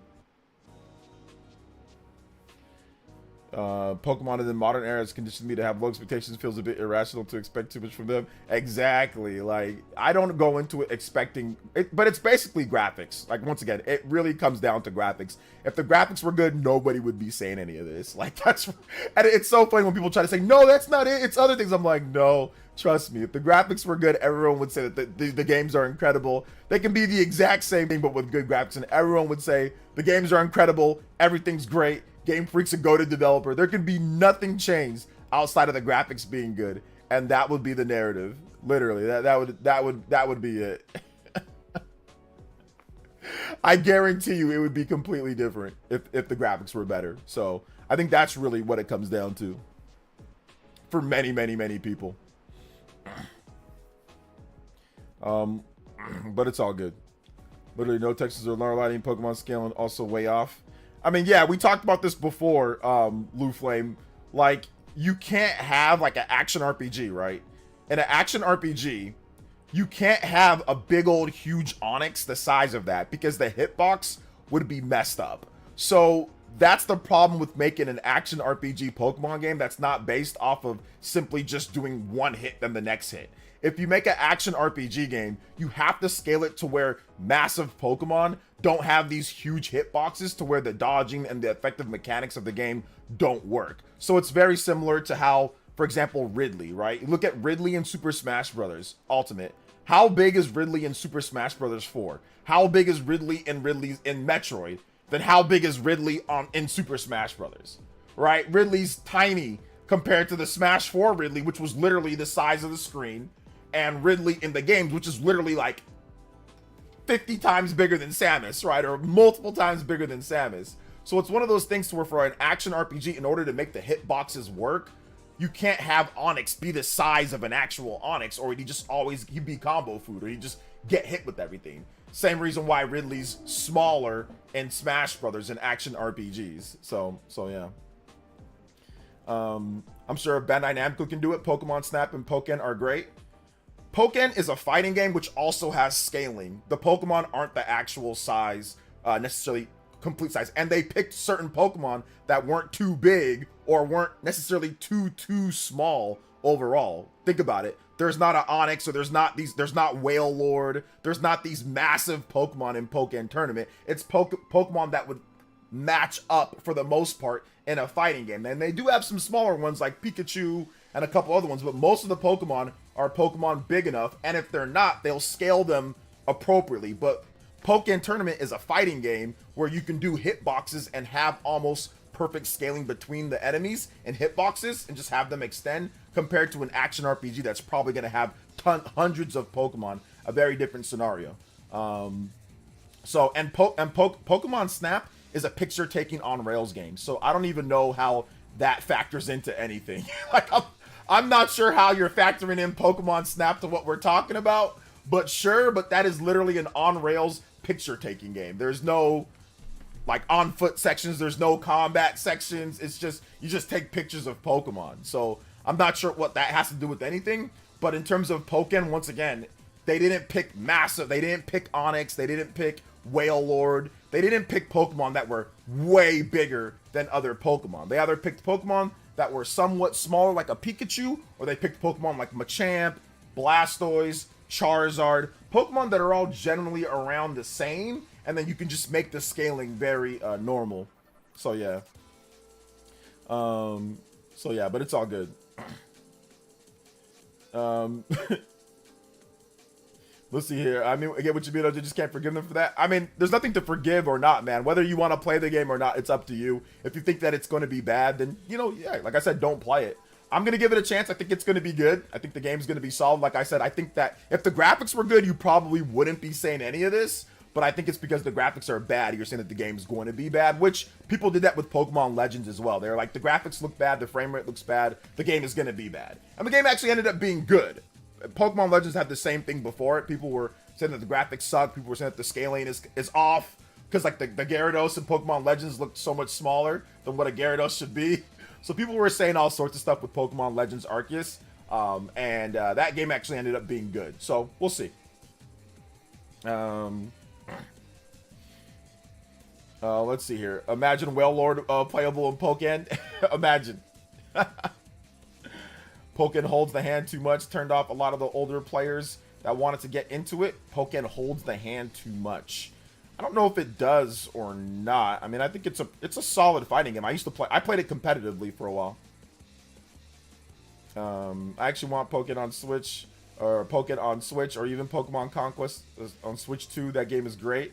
Yeah, I'd love Pokemon Conquest, or a new Pokken tournament game. That'd be great. I wish that everyone that talked about graphics in Pokken actually bought the game. I mean, I wish people always talk about graphics and that, and then you got Pokken Tournament, you got Pokemon Snap, and those games look great, and that sells nowhere near as much as the mainline the core Pokemon game. So you got a lot of people complaining about graphics and then not buying the games that do that. So that's why I say it's really just about graphics to them. It's not, I mean, or it's really just about complaining about it, because Pokken Tournament was awesome, and the game has good graphics, and people did not buy it like that. Same thing goes for Pokemon Snap, but it's all good.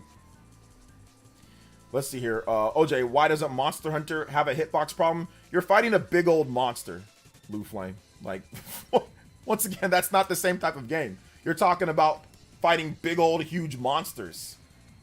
It's a it's like a PvE type. Monster Hunter's a PvE game. It's not a one-on-one action RPG. It's a PvE against a massive monster on screen. Like, what's going on? How are those the same? Monster Hunter is almost the easiest game to put hitboxes in, because all hunters share the same hitbox. They all share the same size, and they all share the same size. They just have different weapons, but their hitboxes are all pretty much the same. And then the monsters also have different hitboxes, but you only have to program about, what, 40 monsters, 50 monsters in terms of hitboxes and stuff, so you don't have to program too many of them. And on top of that, it's a big monster. So, like, you can just hit the monster. The whole point of the game is being able to have an easy hitbox to just hit the monster, you know? So yeah. So yeah, Game Freak should just be given all the support they need to make the mainline games the best that they can. Yeah, I don't think they're gonna do that, guys. We've already went over this a million times in like videos and stuff like that. They're not gonna be taking like 6 or 7 years to make Pokemon games. That's just not gonna happen. Or like 5 or it's not gonna be like Breath of the Wild or like Tears of the Kingdom or like Xenoblade where they get like 5, 6 or 7 years, 6 years to make games. They're not. That's not gonna happen.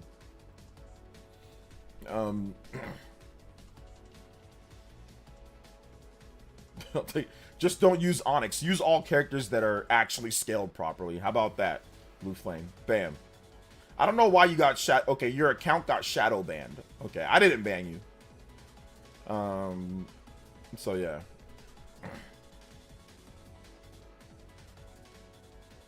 Does MH does have a 100% have a hit problem? What do you mean? I don't think it really has that. From what I played Monster Hunter Rise, I don't think the hitboxes was that big of a problem, to me at least. But that's just my opinion.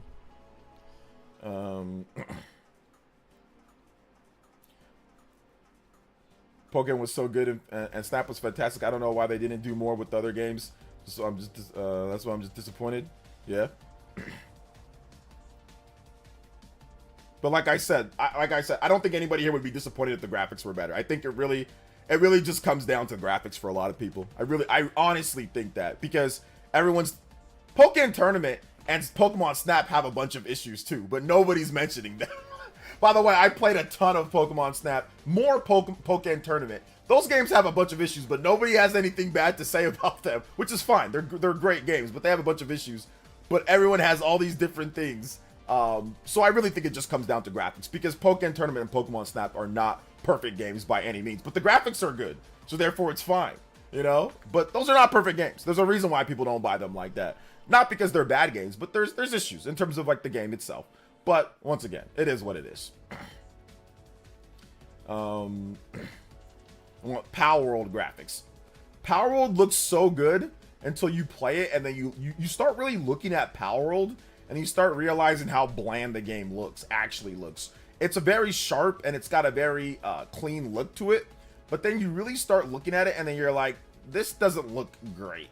When you really, and I played it running at like, I think I played it like at 1440p, 100 frames. Like I got a good PC to play the game, and it's good at first, but then like I said, you start looking at it, and then you start realizing that it's just like the art style is so kind of like not great. It's just kind of bland. Like I think that there's other games that definitely have a better art style to it, like a better art style, maybe not better graphics, but better art style for sure.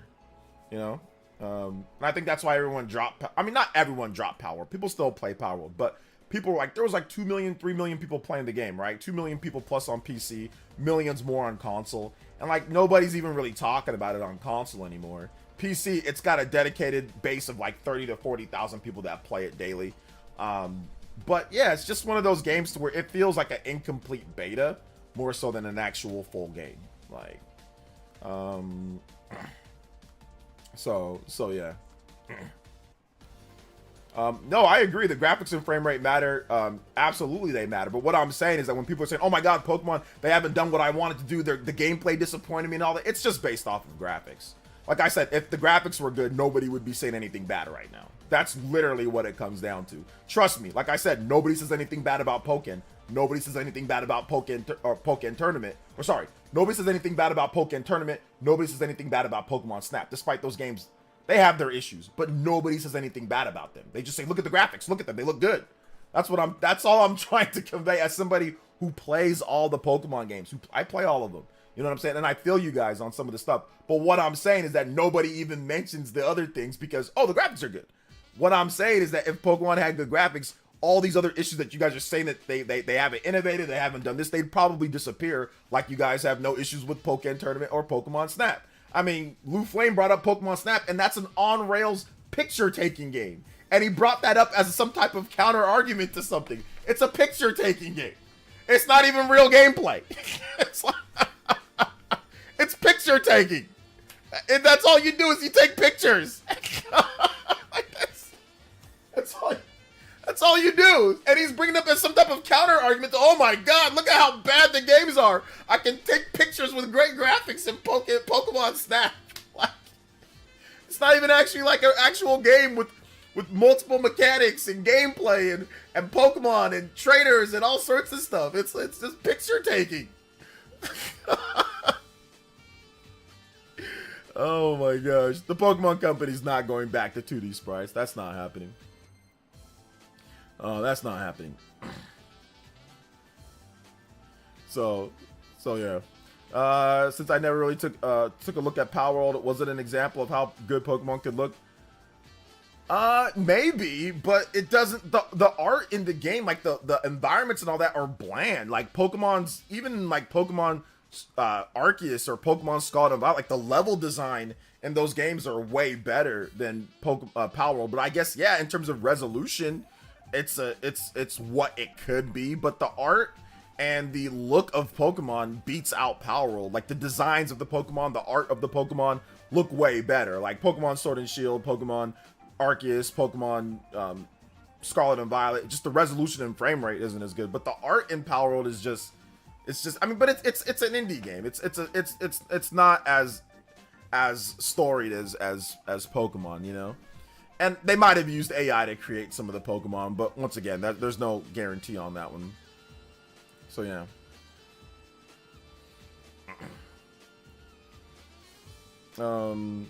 This ZA looks nice. I think the hate is because the game is going to move from SW1 systems, I think.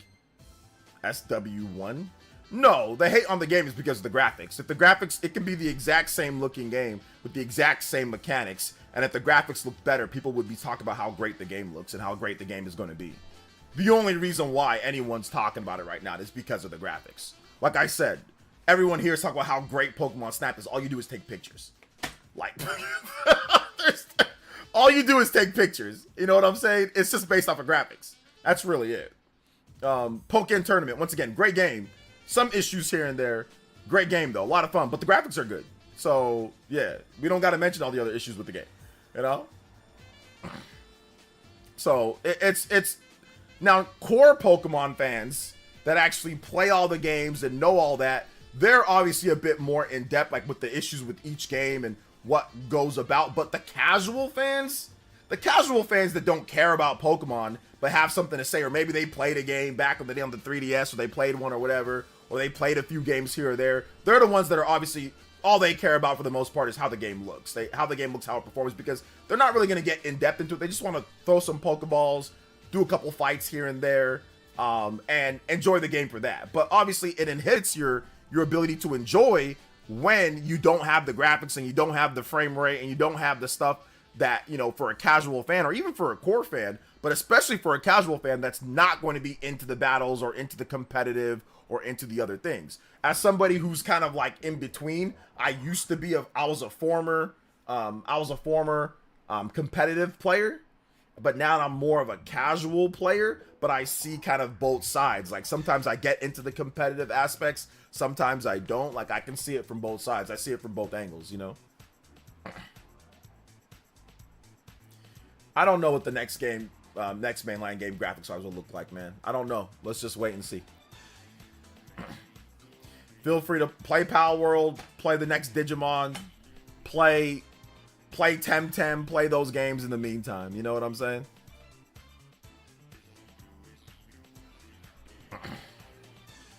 I'm so looking forward to Legends ZA because I want something new. Just battles look good, interactive. I love Megas, so I'm happy with that. Yeah, the Megas look cool. Yeah.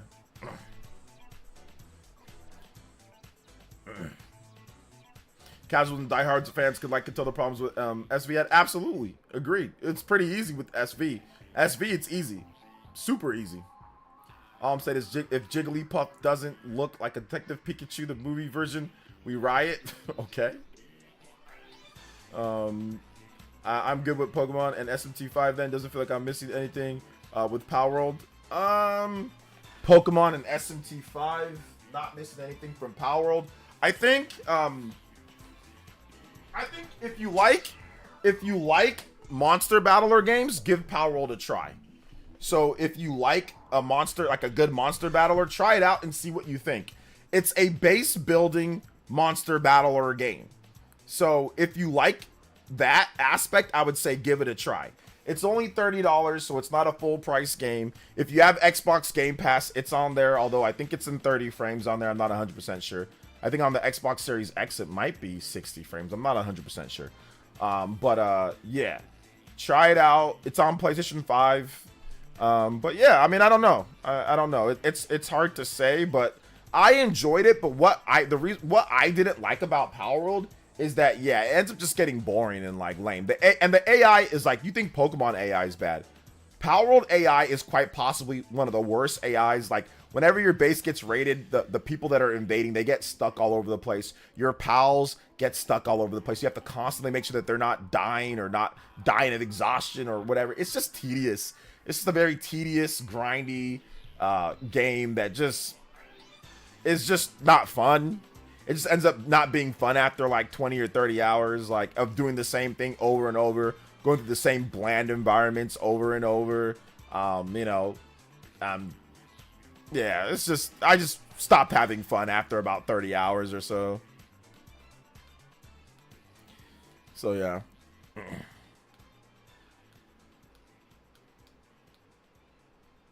But yeah, I think that Power World eventually will be good. Like 3 or 4 years from now, I think Power World will be good, you know? So yeah.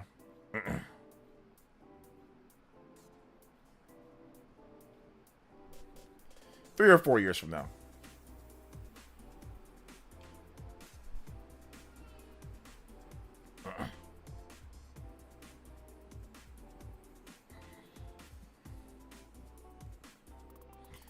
Pokemon Let's Go has the best looking graphics on any Pokemon game on the Switch. Pokemon Let's Go. It's got the best, I guess, art style. Maybe if you like that. I don't know. Graphics are subjective in terms of the look and all of that. Personally, for me, I think the best looking one would be, I think Arceus, but Arceus's graphics aren't great, but that's just me. Like, Pokemon Let's Go, it's isometric and it's so much smaller and it's condensed. It's a remake of the original with routes, but yeah, I can see why people say Pokemon Let's Go, because it's smooth and shiny, but the style to me is not my favorite style, like how it looks, like the art, but yeah, I can see that for sure.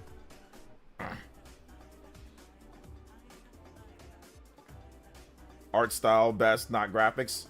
Like I said, graphics and art style, people just, it's what you see, right? I'm not talking about from a technical perspective. I'm not Digital Foundry, so from a technical perspective, it's a whatever, but I'm just going based off what I see, you know?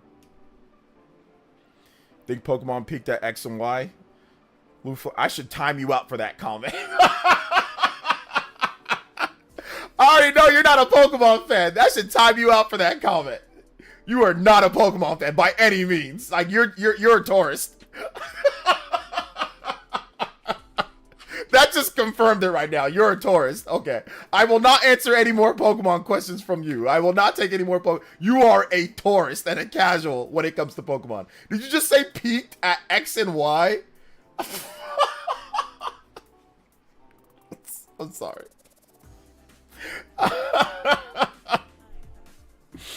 Oh my god, X and Y. No, Pokemon did not peak at X and Y. Like, first of all, the DS Pokemon games are better. You could say like Black and White 2, Pokemon Heart Gold, Soul Silver. If you want to say peaked at maybe one of those, okay, maybe that I might have taken you a little bit more seriously. But X and Y, absolutely not. Scarlet and Violet, Pokemon Legends Arceus, all those games are way better than Pokemon X and Y. Scarlet and Violet, despite the frame rate issues, Pokemon X and Y also had frame rate issues, but Scarlet and Violet's way better. I would say even Sword and Shield is probably better. I would say obviously Arceus is better.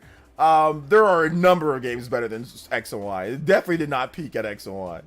I don't know about Brilliant Diamond, Shiny Pearl. I don't know if those are better. But, I mean, those are better than the original games to some degree. If they had the Pokemon Platinum content, or if they had, like, the third version content in there, I think it would have been much better. But they did not. So, yeah.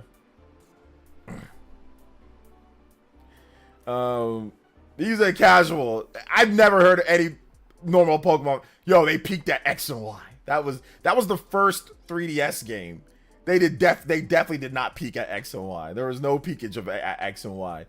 Considering, like I said, some of the previous games are known to be better. Black and White 2, Black and White, Pokemon Heart Gold, Soul Silver. Maybe not Pokemon Diamond and Pearl. I love Diamond and Pearl. I think it's a great game. But those are also the first of the DS generation. Like new game of the DS generation. But Heart Gold, Soul Silver, some people might say it peaked there. Or Pokemon Black and White or Black and White 2. I think that is the answer that you will hear from most Pokemon, or not most, but a lot of Pokemon fans, would be casual fans for sure, would be casual, and I'd even say competitive fans would say, yeah, like Heart Gold, Soul Silver, Pokemon Black, Pokemon White. Oh, Pokemon Black and White and Pokemon Black and White too. Some will say battle-wise, the peak is Scarlet and Violet. Like that's, if you can get more Pokemon in there and like what you can do to raise Pokemon and the battling and the online, that is the peak in terms of what we see. Not from gameplay, not from single player, but the battling aspect is really good. Like the raid battles and all the online, the distribution, all that stuff is awesome in Scarlet and Violet. The quality of life features that they put into the game, but the gameplay itself, the single player, not peak. But the battling aspect, definitely peak. So that's where I think like it kind of sits right now. People see the DS games, and then the hardcore see Scarlet and Violet as one of the best in terms of like the battling, you know? So yeah. Nah, OJ, Pokemon peaked at, let's see here, Brilliant Diamond, Shining Pearl. Blue Flame, you're a casual.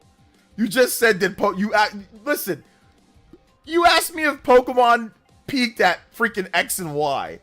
You're trying to tell me that you're trying to tell me that you're not a casual, but you're asking me about X and Y.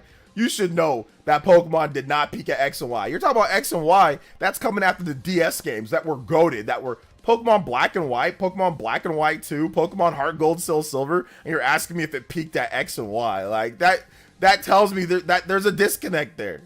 There ain't no way. X and Y is just not peak. It was a little of a rough transition to the next generation. It's got some good aspects to it, but it's by far not peak in terms of the game itself. There's nothing, and I put 200 hours, 200 hours into that game. Definitely not peak. Not even close. Not even close. But it's all good. It's all good, Lufame. I'm just messing with you. I'm just messing with you. It's all good. Some people might like Pokemon X and Y a lot, you know. Some people might think it's goated. I don't know. Some people might think it's goated. I don't know if I don't have that same opinion.